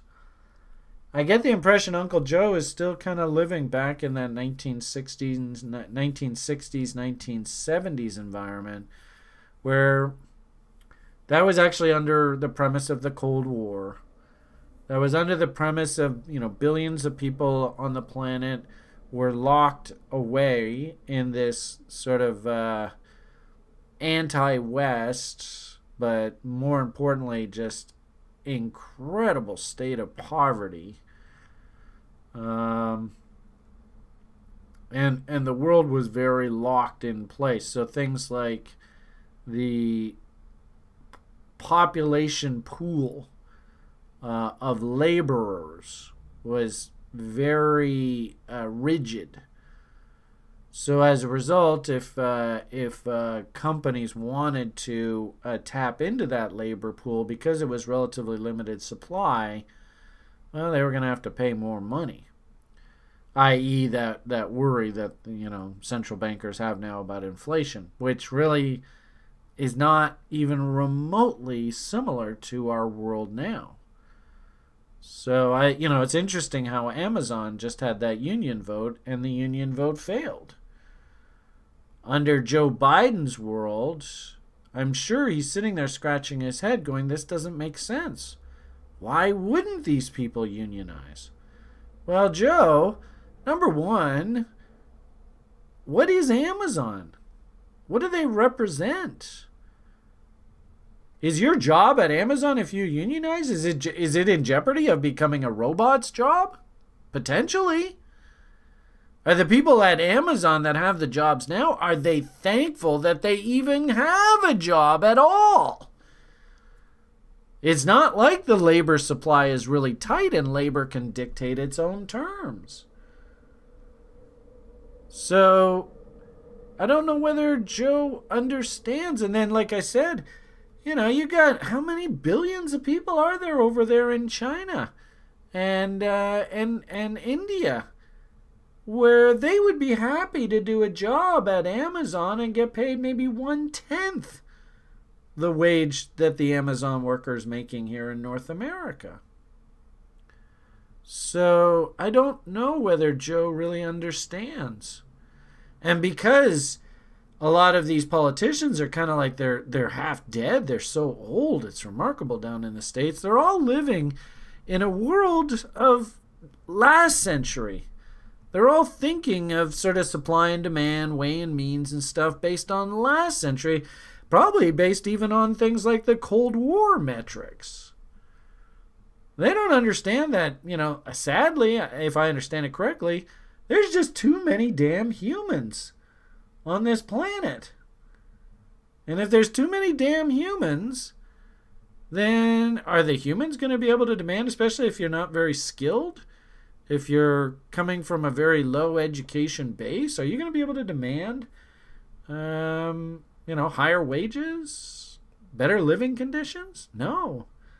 In fact, it's the exact opposite. We may even get to a state where people don't even care about how humans are doing anymore. Sad. So, interestingly enough, I think Bitcoin is kind of like a crossroads of this. It's sort of like it's got 1 foot in the future and 1 foot in the past. So 1 foot in the future, I love one crypto enthusiast that I like interacting with. He's a principal at Ubic. I think he and people like Sjord on the site, they represent the future. And this whole idea that cryptocurrencies literally could completely upend Joe Biden, Nancy Pelosi, even Donald Trump's world. They just don't understand how completely disconnectatory. Is that a word? Disconnectatory? I think I just made up a new word. Woohoo! This could be. But also, too, interestingly enough, Bitcoin also is a way out for that old world that is sort of like hard money policy. Look at these crazy politicians down in Washington and in Ottawa and probably in Brussels as well. And I think Brussels is the capital of the European Union. Not sure. But, yeah, you like that one? Yeah, I think I've made up a new word, eh?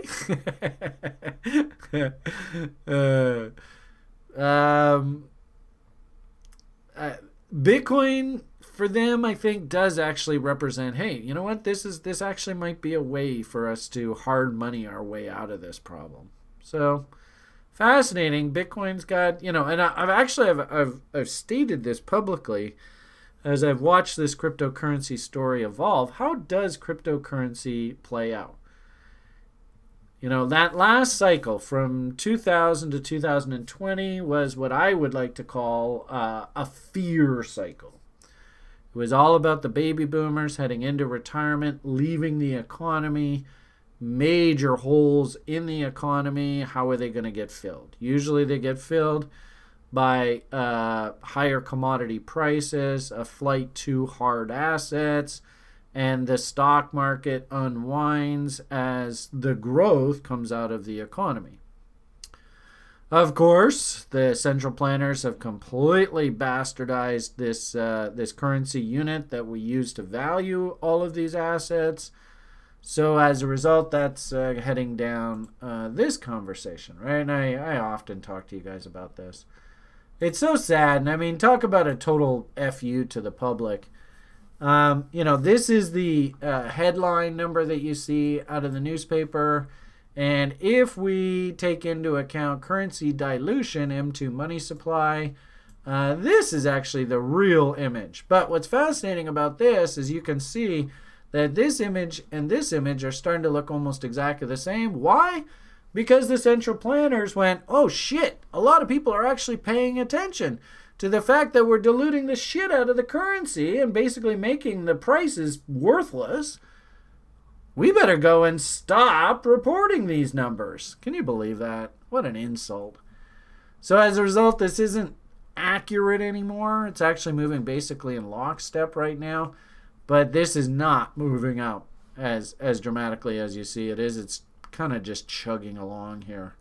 Just humming and hawing. But the point of the matter here is this is real. How is your life versus that dot-com boom, millennial?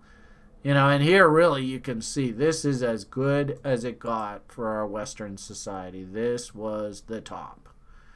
And are we even, I guess we're just slightly, if you believe this number, we're slightly above half of the actual quality of life we were back at the dot-com boom. Isn't that kind of startling?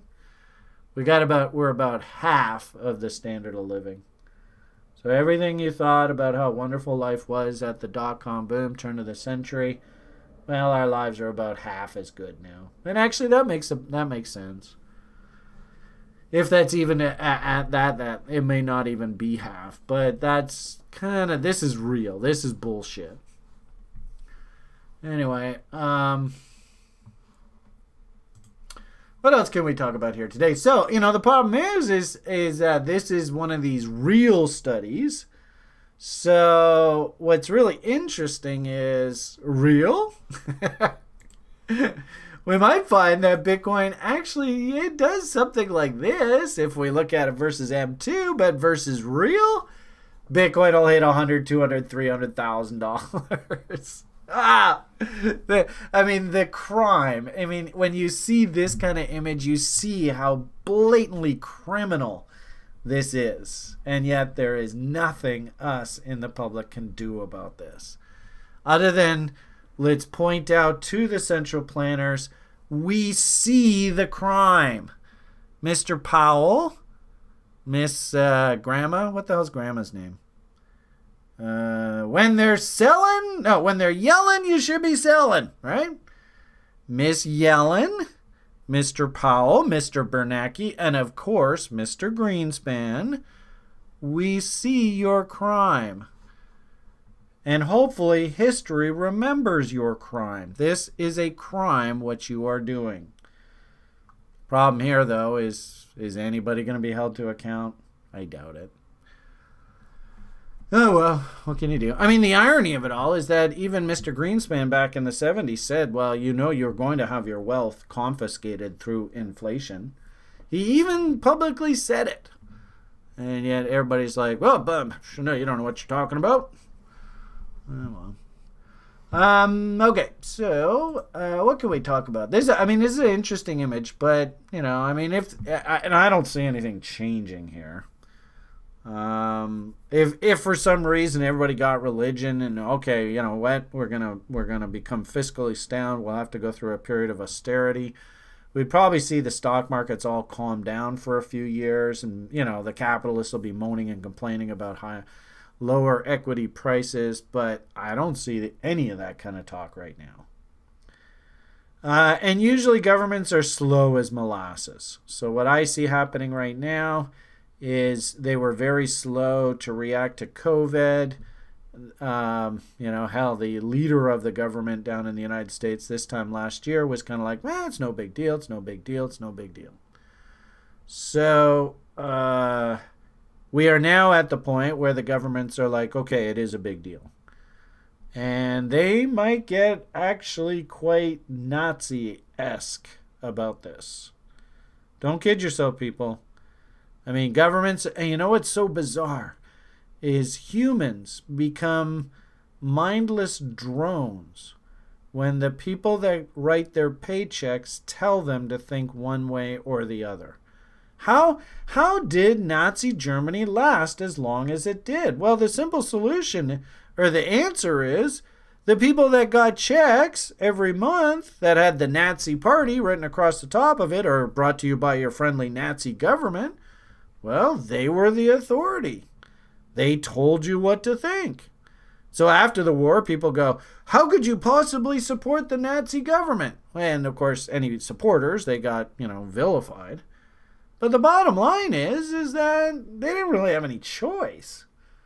I see exactly the same thing in our society right now. I called up my local government complaining. I wanted to complain about the noise coming out of this stupid construction project. And the answering service, the title of the government is, what was it? It was, I wanted to complain about like the noise. So it was like sort of like a noise violation. And the title of the government office is now called the Environment and Green Friendly Office. And I'm like, what the hell does noise pollution have to do with what CO2 levels are? I mean, it's crazy.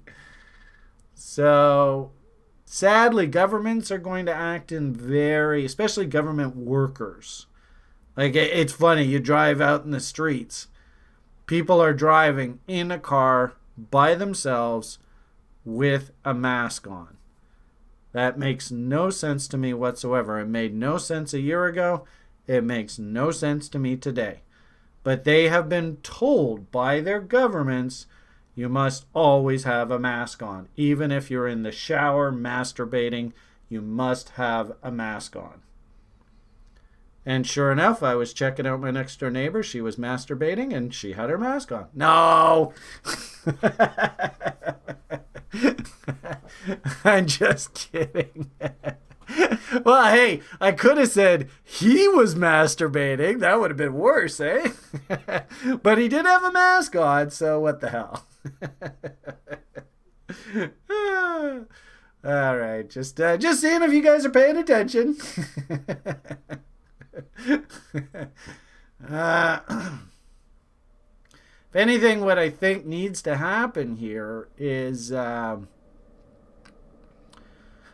probably going to have to see, the way I've seen this play out in the past is government moves in one direction for like literally like 5 years, 10 years. Don't get in their way. Fucking some policeman looks at you because you don't have a mask on. Just put the fucking mask on, put your eyes down, move on. It's not worth the fight. It really isn't. And they won't even think twice about it. Off to the concentration camp you go. Boom. Just like that. They won't think twice about it. So, what will probably happen is over the next 5-10 years, we'll actually get a sort of a grassroots sort of, enough of this, right? And the pendulum will swing back, but that's going to take some time. And right now, we've got sort of mindless bureaucrats that are entirely COVID focused right now, which means the crypto kids, they have basically a blank slate here, which is scary. Nobody's paying attention. Well, and that's the problem, Peter, is you say you had enough of it, but governments, they don't have a timeline. There's no policy timeline. There's no, hell, they can throw you in prison and just forget about you. That's the sad part about governments, is we just have to put up with this shit. It sucks. Yeah. But you know what I noticed, Peter? Is nowadays, instead of saying, I'm the Nazi party, fuck you, now you know what they say? They say, now we're brought to you by the good people of your Nazi party, and thank you very much for your patience. Thank you very much for your understanding. And by saying those two words, thank you very much for your patience, thank you very much for your understanding, they can get away with anything, right? And they can literally get away with anything. Well, they say, well, we acknowledge you're stressed out, and we thank you very much for your patience and your understanding. Yeah, end of conversation. And off to the concentration camp you go. Thank you very much for your patience and understanding. I mean, I suppose it's the same thing like here in the West, we had the Japanese internment camps in the Second World War.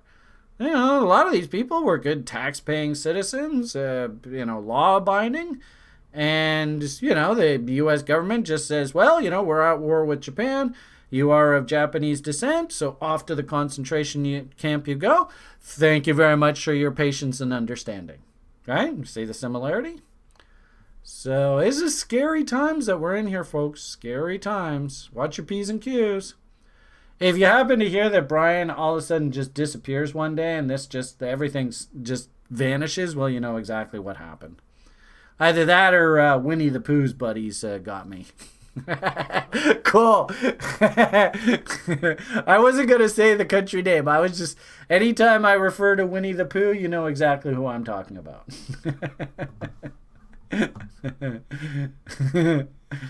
So, yeah. Well, geez, I heard Northern Ireland and Southern Ireland. I don't know about Southern Ireland, but I heard that Northern Ireland is hotting up very, very quickly. So I'd be curious to see what happens there. And I would imagine, some hot spots around the world, it's going to be really interesting to see how things develop over the next year or two. Sad. But the point of this conversation, and hopefully what you guys are all sort of getting out of this, is while the grown-ups are having fun with COVID and building concentration camps, and believe it or not, actually, they're even building them here in Canada. They actually had politicians a year or two ago ask the government, why are you building these secret concentration camps in Northern Ontario? And the government wouldn't answer. So they're already being built, like estas. Ironically enough, you guys all know where I'm going to go. It's I think it's outside of Chippewa or something like that, Ontario. I mean, basically up in the middle of nowhere. Oh, goodness. Just all I would suggest to all of you, just pay your taxes. Pay them ahead of time. Make sure the tax man doesn't have a reason to shit on your head. And you should be fine to get around all this. And maybe also it might be an idea just to call up your local congressman, your local MLA, whatever, and just get to know them, right? Just be like, maybe even be on like a first name basis. Maybe even give them like a donation or something. Just so if you happen to disappear, at least somebody remembers you. Oh, God, what crazy times we live in, eh? As I've said before, this is an interesting window here. Now, we do have a pretty big catalyst coming up here in the next week. So, I'm not totally convinced that we've left this pink sort of midpoint band yet. I'm not even quite sure exactly what it is that's going to tell me that we have left it comfortably and we're on our way up top. What I would actually prefer, believe it or not, is I would actually prefer this kind of price action through here. This reminds me more of that sort of, this was, I guess, like a Silk Road reversal. Where we got, like this is a monthly chart. So 1, 2, 3, 4, 5, 6 months of some nice consolidation to set up that moonshot up top. That's what I would prefer. If we look in the sort of short term, we were sort of, climbing that crazy parabolic curve, which is just sort of that straight moonshot. got a little angry at other people on social media for juicing, things like subscriptions and referral links, and just getting really emotional about their shill, sort of all in this area, when really, I mean, we haven't done a hell of a lot. So, I'm not entirely convinced that this is the start of a new leg. This is, I put this reference point on here. This is supposed to be a pretty big IPO of a cryptocurrency company, Coinbase. And I believe that the market has been encouraged to be as strong as possible into that event, so that the people on Wall Street can get paid as much as possible through that event. I will say, one thing I do like about the corn here is the reaction following the dumps. At this point here, especially in this window, the market's got the green light that if this story is over, look out. I mean, basically, it's got the green light. We can dump and dump hard. And you notice basically at the point where all key supports given, lower highs and lower lows, bearish setups working, the selling just stopped. And then we go about cleaning up and setting up a base for the next run. So same thing. I guess, what is this? This is the middle of March. I guess about 3 weeks ago or so. We had another big moonshot up top. Then we started to cascade lower. And I might argue at this point, losing these lows, the market had the green light. If you want to dump, you got the green light, go ahead and dump. And the selling just stopped. And then they clean it up. It's really interesting. I listened to a really popular guy. I gotta say, I like listening to him. I think he's very down to earth. I don't think he's got any sort of big shill campaign. He's not trying to, I think he's got like a newsletter or something. He charges like, I don't know, $50, $100 a month or something like that. I think it's worth the money. But Willie Woo, and I'll publicly endorse. I like listening to him. I think he talks from a position of reason. He's come out and said things like, well, I've got, fundamental metric models based on his on-chain analysis, which is super cool. If you fancy yourself a crypto expert, that's the kind of shit you have to know backwards. So his fundamental analysis of on-chain data, I think you'd probably call the on-chain data, that money flow, that's probably more like quantitative analysis. So the quants, they all love him. Things like Google searches, are they ramping up? Are they ramping down? Different participants moving money different places. I think he's got like whales as one particular category, and then he's got like a sort of a category just underneath them, the dolphins and the sharks and stuff. And he also likes to call the traders of the space the hyenas, which I actually think is that's a pretty good description of a typical professional trader. They're a hyena. They don't really want to go in for the hard kill, but they'll come in and they'll steal your lunch any day of the week if they have the chance. Anyway, point of the matter here is that when I listened to the video, he came up with just some insane upside objective. And ironically enough, I suppose if we start looking at our things like our crazy curve on Bitcoin and 16.88s and 4-year cycle pivots, he actually had targets up here in this sort of $200,000-$300,000 area, which to me, as a sort of rational person, I find it very hard to buy into this. But at the same time, too, I know how insanely volatile this asset is. And when the circle jerk gets going, oh boy. Because there is a limited supply, the circle jerk can get pretty damn intense. So, I'm not, and I don't think it's in anybody's best interest to quote-unquote call tops in any kind of commodity. Gee whiz. You want an illustration of how dangerous top calling and guys who like write put options or write call options, covered calls on things like natural gas. Like, understand, this is actually what a typical volatile commodity looks like. Natural gas historically is one of the most volatile commodities. And you can see, right? $1, $2, $16. I mean, and this is a big contract too. So I mean, we're talking like probably billions of dollars.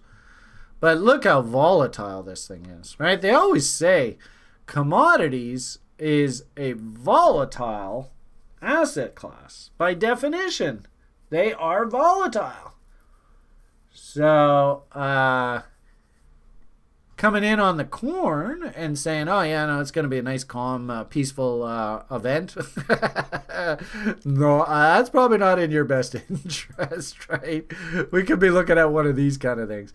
Now, the good part about this is it might just make you fucking stinking rich, but just make damn sure to pay yourself when we pop up top here. And I know lots of people that came to me through this window, right through here. Hey, man, I want to buy your course. I'm going to get rich being a trader.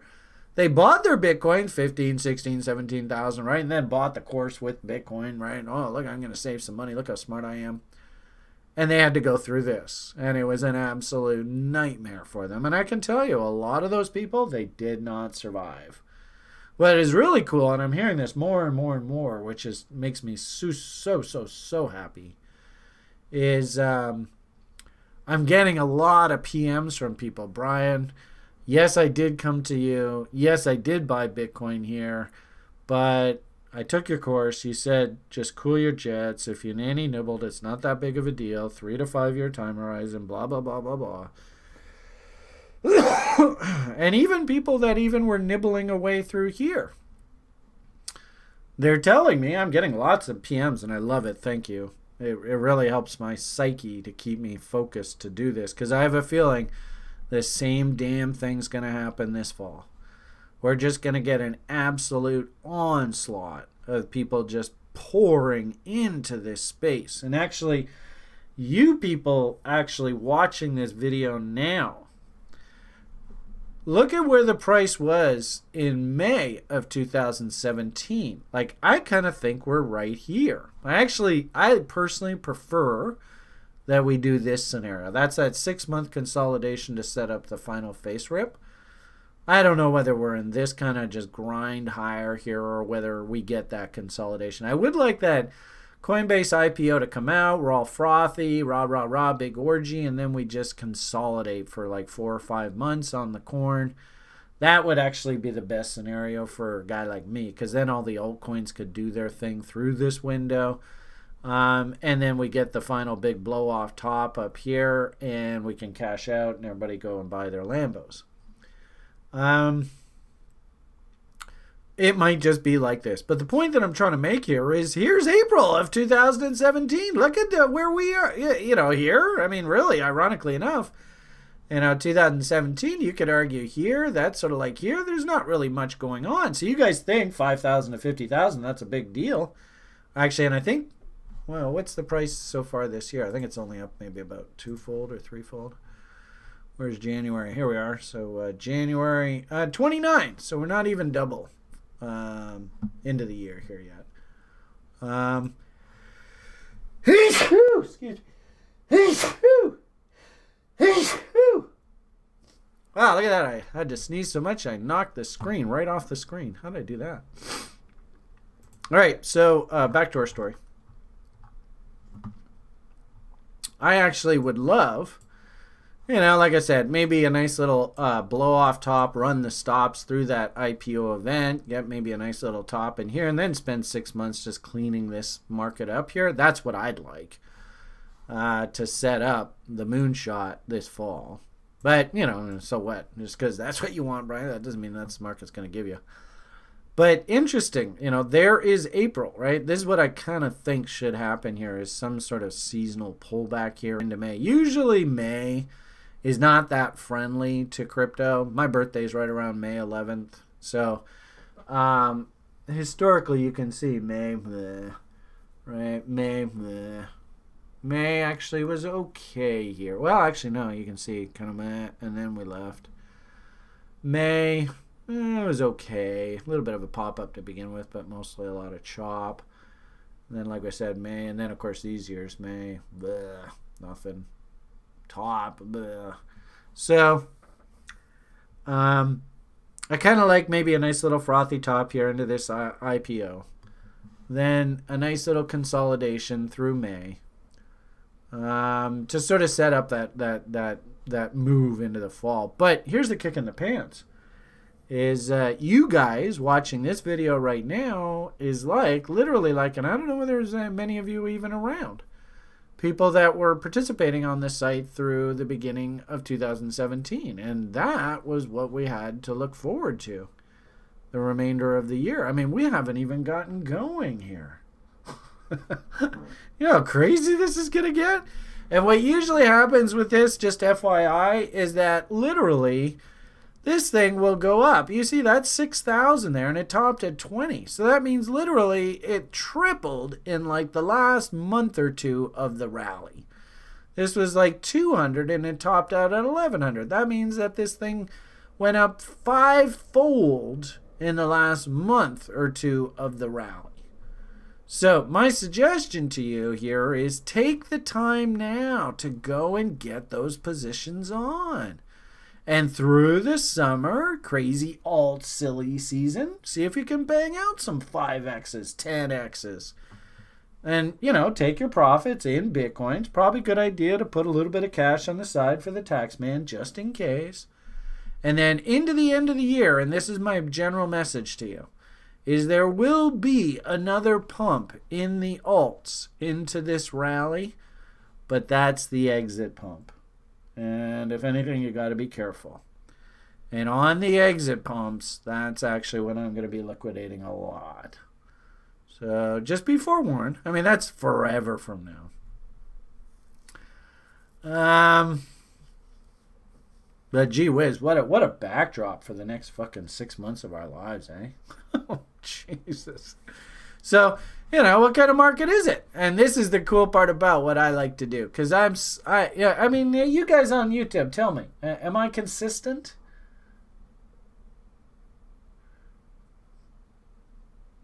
Well, wait. Let's see how long it takes for YouTube to kick in. Is Brian Beamish consistent? Do I show up every week? Do I say the same message every week?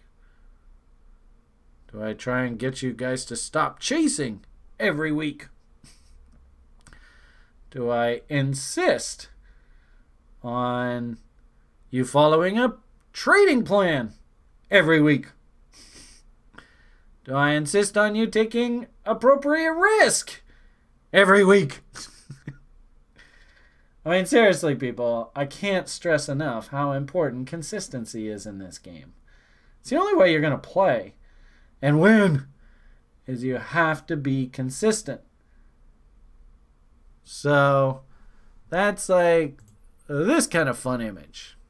Where literally, I've had the same damn image on the screen now for like literally 2.5 years.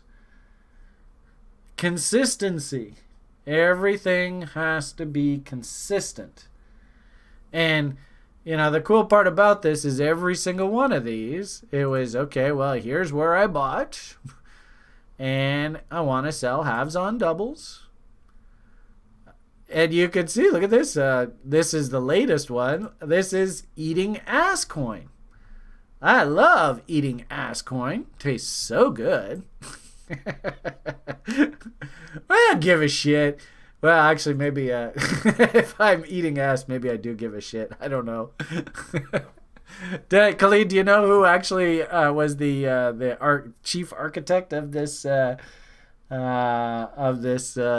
coin? And maybe you should learn the history of this coin. But believe it or not, when I say eating ass coin, that actually isn't inaccurate, and it's not even being derogatory. It's actually being factual. But anyway, I digress. Point here is, and this is just such a perfect example. right? Market goes absolutely apeshit, right? And back then, $500 into 700,000, whatever. Then the market has to unwind itself. And so I come in there and I just start putting myself on a plan. And this is really, if you want to make money, you want to better your life, you want to change, you want to grow, you want to break this. Maybe you live on a pension. Maybe you're punching a clock at McDonald's. You don't see any way out. Well, this is what you have to fucking learn. Should we stop and start at the beginning here, guys? Josh says that he's asking if he missed anything here today. All right, so the point here is, yesterday actually I tuned out. I just took the day off. I didn't want to talk markets or anything. And like I said, the school's on exam, so my job's done with the level 3ers now this term. Good luck, all you people. So what I would just simply say here is now I'm in a position where, the irony of it all is I bought this in February 2020. So it took me a whole year to basically double my money. I now have free coins in this thing and no risk. That's not such a bad life, is it? What's really interesting about this is actually, if you look at it on a relative term, I had a lot of people who sort of got angry. Why are you trading these shit coins, man, Brian? Why don't you just buy your Bitcoin and forget about it? And the simple answer to you is I could have just gone and bought Bitcoin, just left it in Bitcoin. But interestingly enough, when I come in on these things, actually I get just some staggering returns. Or I could just hold on to the Bitcoins. But I thought this one was really interesting, just this most recent trade, where, where the hell is it? Here it is. I could have just been happy with my, what is that? We're 50, 60 G, so what's that, 6X? But on this one, actually by me coming in and forcing them buying, spending my Bitcoins here, and actually selling into US dollars here, actually I got better than 10x on my money. So actually I even did better than just holding Bitcoins. And this is one reason why I really like these little shit coins. So the cool part about this is I put my Bitcoin in there, I got my Bitcoin back. So it's not like there's any difference. And now I got a whole bunch of these free coins. Plus a little rate of return. So, as I said, consistency has got to be your number one mantra. And the good part about this is I spent the past 2 years, every single one of these, you can see, almost all of these things have eventually performed. This is the ultimate expression of that little old lady going to take very small risk on any one single trade and just let my money work. I'm coming in at the bottom end of the range. And this particular one, I even added a bit more here, and boom, and you can see risk-free trade going forward. Nice and simple. Don't overthink this. This isn't a lot of work. This actually isn't even that difficult. But it means that when everybody in the public is, oh, you're buying shitcoins? You must be an idiot. Well, when you hear that, that's actually when you have to start getting interested. If the public is... Remember, does the public make money at this game? Let's call a spade a spade. No. Public usually loses money. So if that's the case, then whatever their sentiment is, it's probably wrong. So if they're super negative, then I actually start getting positive. If they're super positive, well, you know what I'm thinking. So... cool part about it, like I said, most of these names have actually already performed. And I'm sitting on like 90% of these are already free positions. And ironically enough, actually, most of them I couldn't even buy now. They're actually gone. Look at them. They're all zooming up. There are a couple that are still sort of, like I noticed Justin here. And I don't know whether it's because Justin maybe heard that I kind of like the idea, so as a result, he doesn't like me, so he wants to make damn sure his coin does nothing. But this is a name to me that looks like it still could perform. Again, it's not really in favor. It's at the bottom end of its range. So what a surprise. There's Brian in there loading up. So, and that's the irony of what I do is that, if the public sentiment is negative, like I said, I'm probably interested. Hey, Khalid, you were in that GRS? That was that Groslings things or whatever the hell that damn thing was? It was a weird name for a coin, eh? How do you pronounce that? Grostel coin? I don't even know what the hell that is. But yeah, here's a really good example. Patience and discipline. So, and like Colleen here just said in the lounge that she been sitting on this thing for a whole goddamn year. Can you believe how long these bastards made her wait? A year to double her money. Those motherfuckers. It's probably somewhere in there, eh? I mean, but what an interesting analogy.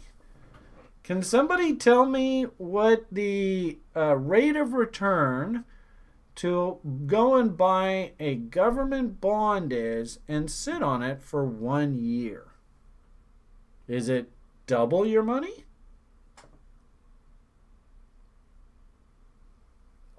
Triple your money? Quadruple your money?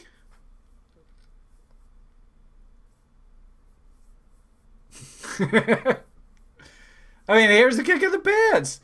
Did the S&P 500 double in a year? Nah, not quite. I mean, maybe some of these high-flying tech stocks. Kathy Woods, right? She doubled in a year. I don't know. Maybe. But it's a great analogy that if you can just force yourself to come in at the bottom end of the range, and just sit there for a year or two, this is like shooting fish in a barrel. I mean, it's just ridiculous how easy this game is.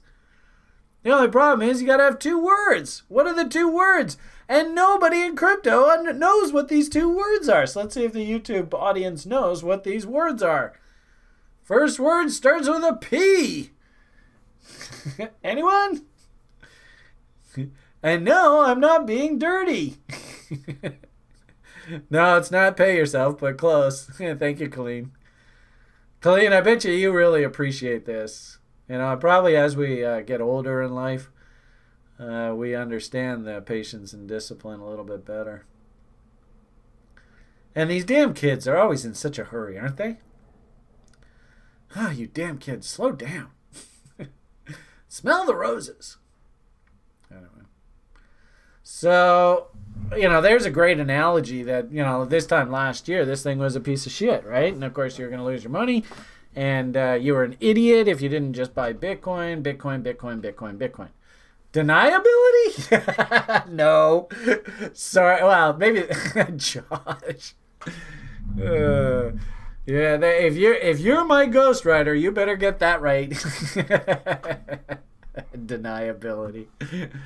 All right. So, and the funny thing is you just go through these one after the other. Here's a fun one that I banged out a double on the other day.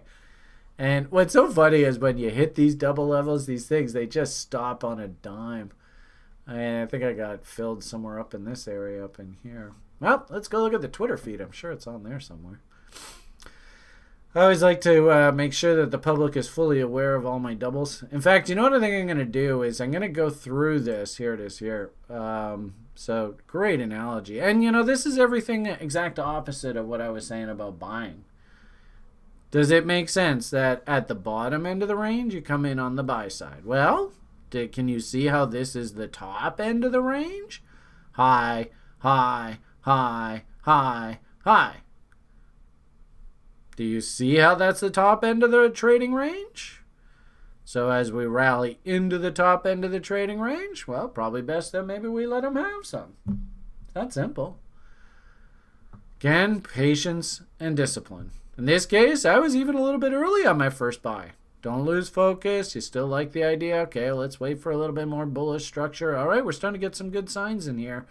All right, let's go and add. All right, there's my average, and bang. Turns out after my ad, because my first purchase really wasn't that great, nanny nibbles, keep the bet small. I didn't take too big of a bet here, so I gave myself room to be able to add to the trade. We did put in some sort of momentum turn here, so I went and added to it, and boom, there I go. Now I have a free position, no sweat, no concerns, no stress. Throw it on the pile, on to the next one. And that's just what I do. And I've been doing this with you guys for the past 7 years. Consistency, reliability. All right, take it easy, Colleen.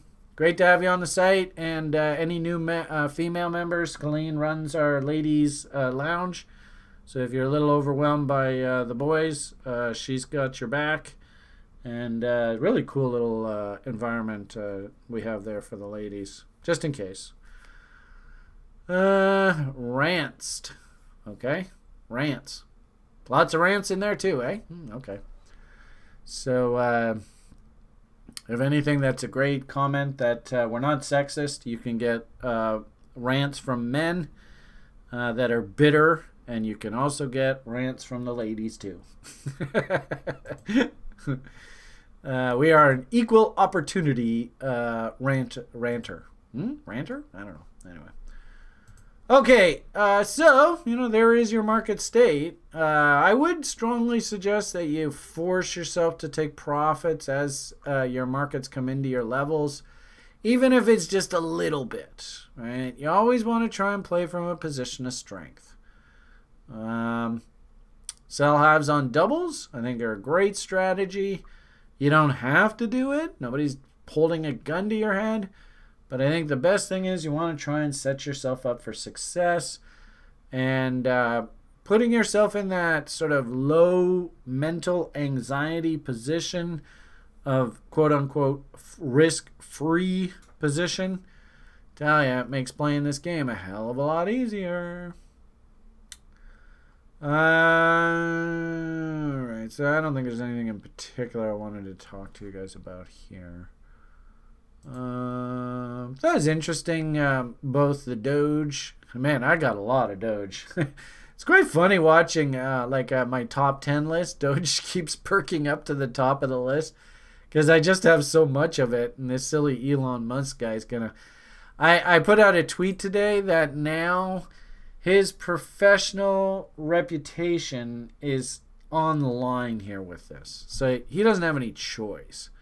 If this thing doesn't perform, he's going to look like an absolute idiot in front of all of his mindless muskers, and of course in the face of his newfound friends. And I think that's just too big of a risk. So I don't think this. It's such a big football now. It can't fail. If it does fail, then I think actually it might even be the undoing of him. So he has no choice. This thing has to work.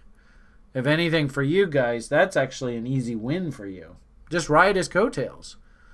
So it's interesting that this bot came in. We were kind of joking, is this value on Doge? Absolutely, unequivocally not.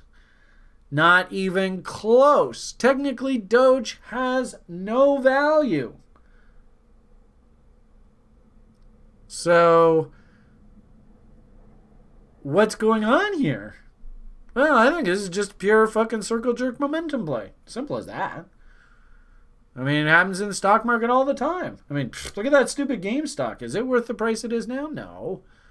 It's just because a couple kids got some lazy-ass fucking complacent Wall Street guys by the short and curlies. But is GameStop a value stock now? Not even close.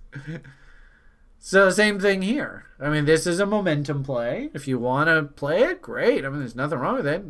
Money is money is money. It's a pretty good looking setup here. We got 1 low, 2 lows, 3 lows, 4 lows, 5 lows, 6 lows. Look at that. You got 1 high, 2 highs, 3 highs, 4 highs, 5 highs. I mean, that is a hell of a range. It's a pretty simple range to trade. And there it goes. Can't buy it now. You missed it. So too late. One that I would consider sort of along the same lines. It's interesting how the A, B, C, D bullish continuation patterns look very, very similar here. I personally, if I was going to be value hunting in this space, I think Mona actually is a better value. Because this thing is nowhere near its old highs, right? So there's Mona just getting going. This is kind of like that Bitcoin chart, you know, when it was breaking out from like 15 Gs. I mean, could Mona like triple? Where are we here? We're at like, I don't know, what's that breakout? It's like $3, so $9, $10 easily. My hunch is when Mona's done, it's probably going to come back up to candle body highs all the way up top here.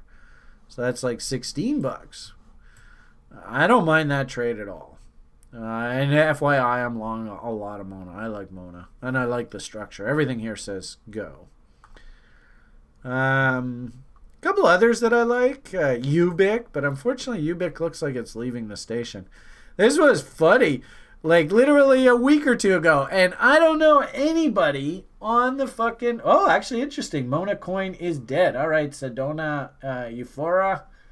We'll see how we do. So there you go. And if anything, that's great. That's what makes a market. So Mona is dead. Interesting. All right. We'll see if I make any money on that trade.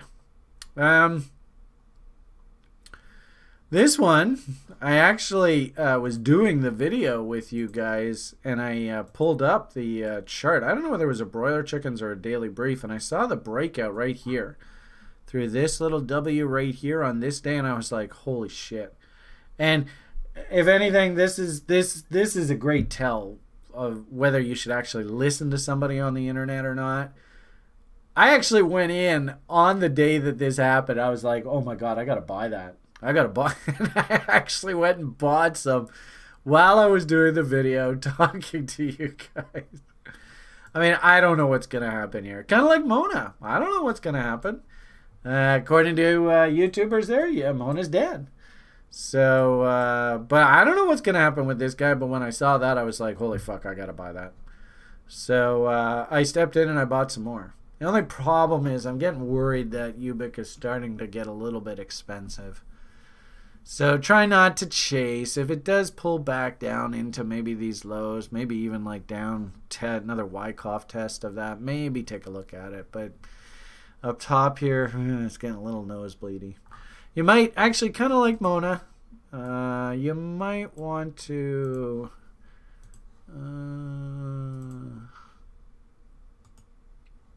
if you're actually, just FYI for all the TRIers, Alex reached out to me today and he said he wouldn't mind coming in and just doing a little update of what these guys have planned.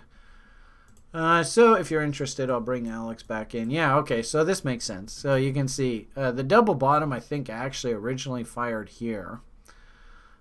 Came back down. This is why I like three lows. One low, two low, three lows. Look how they ran these stops, tried to run these stops, but that low held. Phew!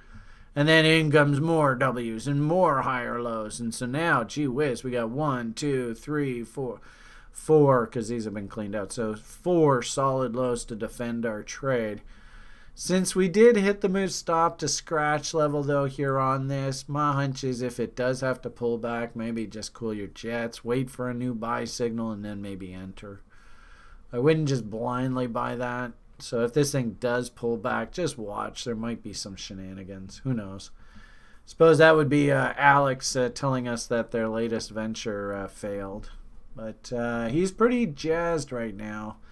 So that doesn't surprise me that this thing's pointing up. And of course, now he's wanting to come on the hey, I tell you everybody, you make, right? So because of that, I got a funny feeling this thing's in play. Be forewarned.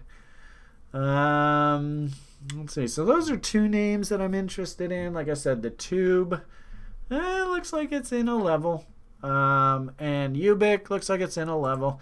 Fortunately, Geo's already run up, so I can't really come in on the buy side. It's just too far gone. So those are 2 that I've been nibbling and playing in a way. Of course, lots of names that have already run. I'll be banging out doubles, that kind of stuff. But other than that, if anything I wouldn't mind is maybe like through that May period we could get a little bit of cleanup. And some of the names that I missed reloading, like there was like this Ambrosia. I never CND. Man, look at this. This is so cliche of crypto. Check this out.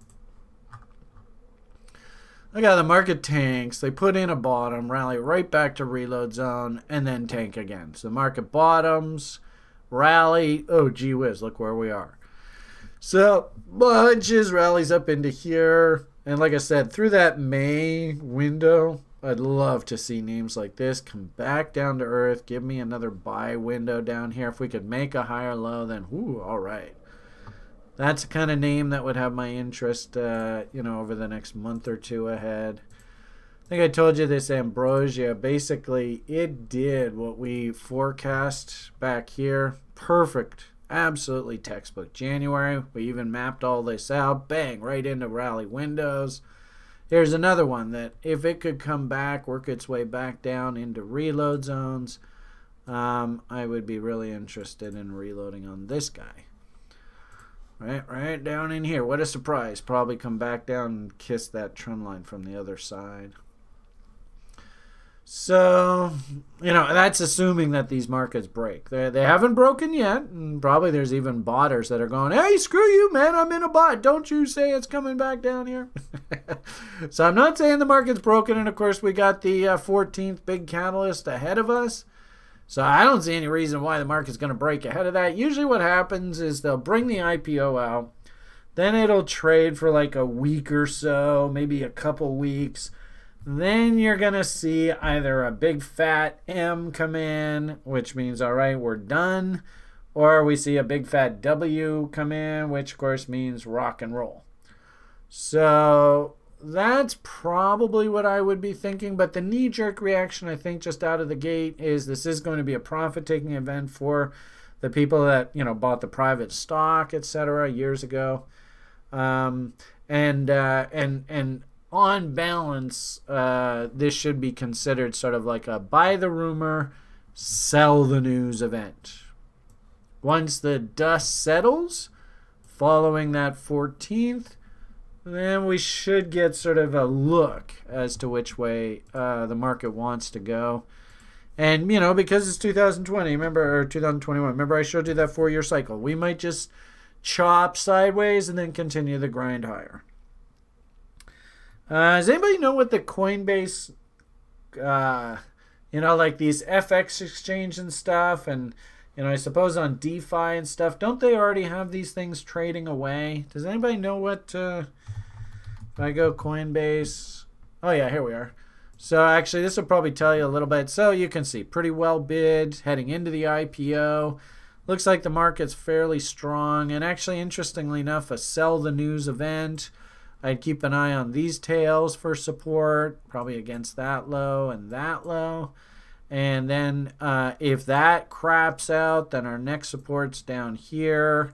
And you can see there's the original sort of breakout candle low. So, obviously people saw this. They saw the consolidation, then they went in. Notice that low there is basically correspondent to that high. So my hunch is that this is probably reload zones. This is probably Collins like pump chaser 38.2, 50% rule. So yeah, there you go. There's good old reload zones. What a surprise. And what do you think the odds are? 38.2s, 50%. They're right in that area. I'd say probably pretty good, eh? Where is Colin? Pump chaser! Boom! Hey, look at that. Nailed it. I'm getting pretty good at these predictions, eh? So this means that we could still probably be, a little frothy further Monday, Tuesday, Wednesday into that event. I suppose you could probably do foggies and stuff off of these lows to give you upside objectives. Boom, bada, boom. And chaos. Boom. All right, 4.669. That explains the chaos in here. 877. That explains our crazy upside objective up here. And actually, that would correspond nicely with Collins' pump chaser zone. And, of course, like I said there a moment ago, if Collins' zone fails, then we probably are... Yeah. So, actually, this is a pretty good roadmap. Upside objectives, 8.77s. Good old chaotic. We'll call that the RAF and Bobo chaos level. For upside, sort of where does this thing top? I suppose one might argue also if this thing really gets a crazy ass head of steam behind it, Julian, 16.88 chaos level. Woo, way up here. So, and actually, man, I'm not saying it's going to happen, but wouldn't surprise me if this thing just gets, it just turns into a massive circle jerk orgy. I mean, I've seen it happen in the stock market before. Maybe something along those lines. So, we got an event here. And 14th is right there. My hunch is tops somewhere right out here. But if the orgy just gets absolutely insane, maybe up top here. Suppose we could also probably even do like foggies off of here. There we go. So, oh, interesting. So 2.618 lining up with 877s. I do like this area for resistance. And then, like I said, should we top out in that area, then actually things like 38.2's 50% levels in details and again sort of previous institutional fingerprints, that makes perfect sense to me. And then, if this is, okay, well, we're done, that was it, the profit-taking event, maybe a big M or something, then, the seasonal cleanup, we should be thinking reload zones against the actual original bottom here. And I like that thinking as well. Actually, yeah, that seems pretty logical. I like that. That's not a bad forecast. And believe it or not, if you don't think that this can happen, oh,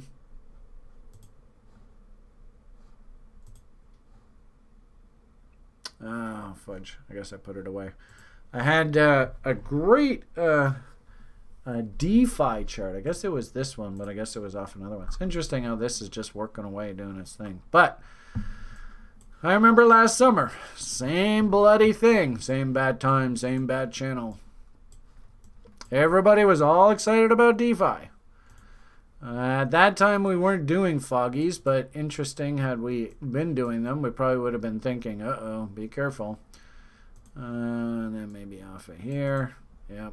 So not a big surprise we topped out in this area. But I distinctly remember last summer us looking and seeing the charts, and them looking like that.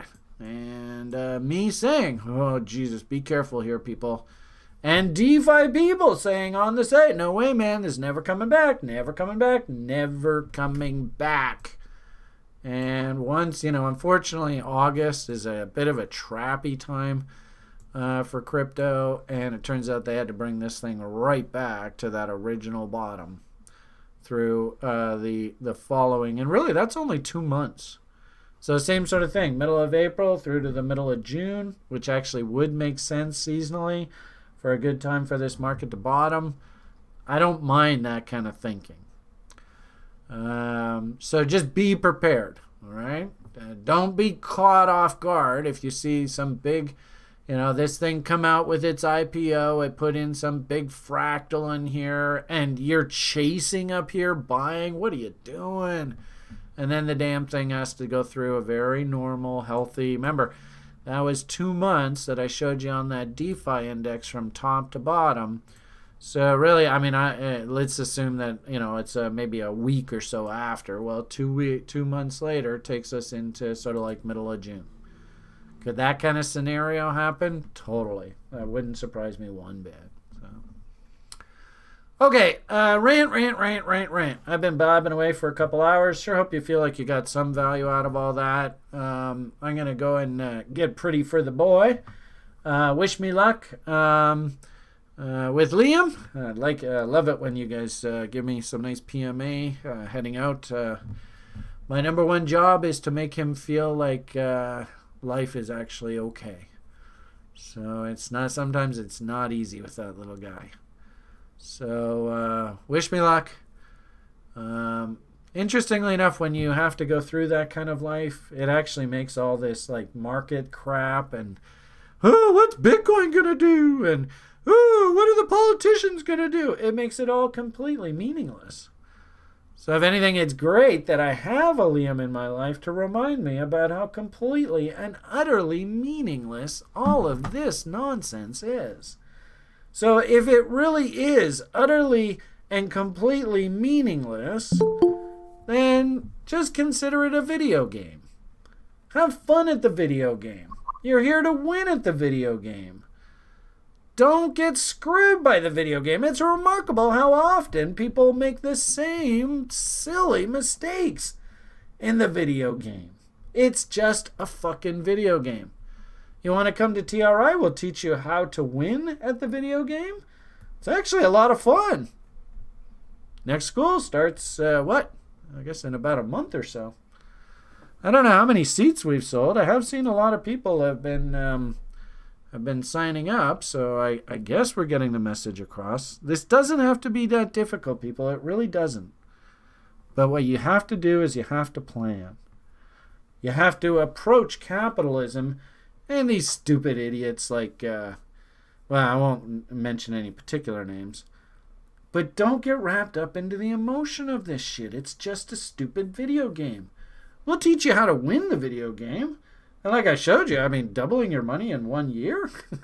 Have I shown you what a T-bill's going to get you in 1 year? Our people do pretty damn good, and it's not that difficult. But if you don't know what the rules of the video game are, how on earth are you supposed to win? And nobody teaches you. Guess what? Brian's here to teach you. We teach people pretty damn... They kill this video game. It's so cool. Watching these people day in, day out, just coming and running their plan and taking money from the market worth right, left, and center. But if you don't know the rules, how the fuck are you supposed to play the game? I'm here to teach you the rules. I'm here to help. That's the whole fucking reason why I'm doing this, people. So, wish me luck with Liam. Maybe if we talk about Bitcoin today, he'll understand what Bitcoin is. Who knows? There's way more to this life than these stupid politicians, than money, greed, stupid human power trips. Let's try and make a positive difference in this world, okay? For Brian, please.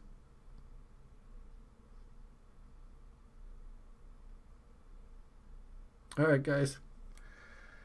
Have yourself a great day. Have a good week. Don't get caught chasing. Don't take too big a risk. Don't get emotional about this. Get emotional about your boy and your son. Those are the kind of things you should fucking get emotional about. Not this stupid capitalism garbage. They ram it down your throat to try and make it seem like this game is hard when actually it's extremely easy. But there's 2 words you have to know. Patience and discipline. And you gotta fucking drill it into your heads. Alright, everybody. Have yourselves a great week. All the best. PMA for the win. And like I said, thank you so much for your well-wishing with Liam. I need it. And now I have to go fight with Kentucky Fried Chicken to see if they even have any chicken left. Alright, everybody. All the best. And bye for now.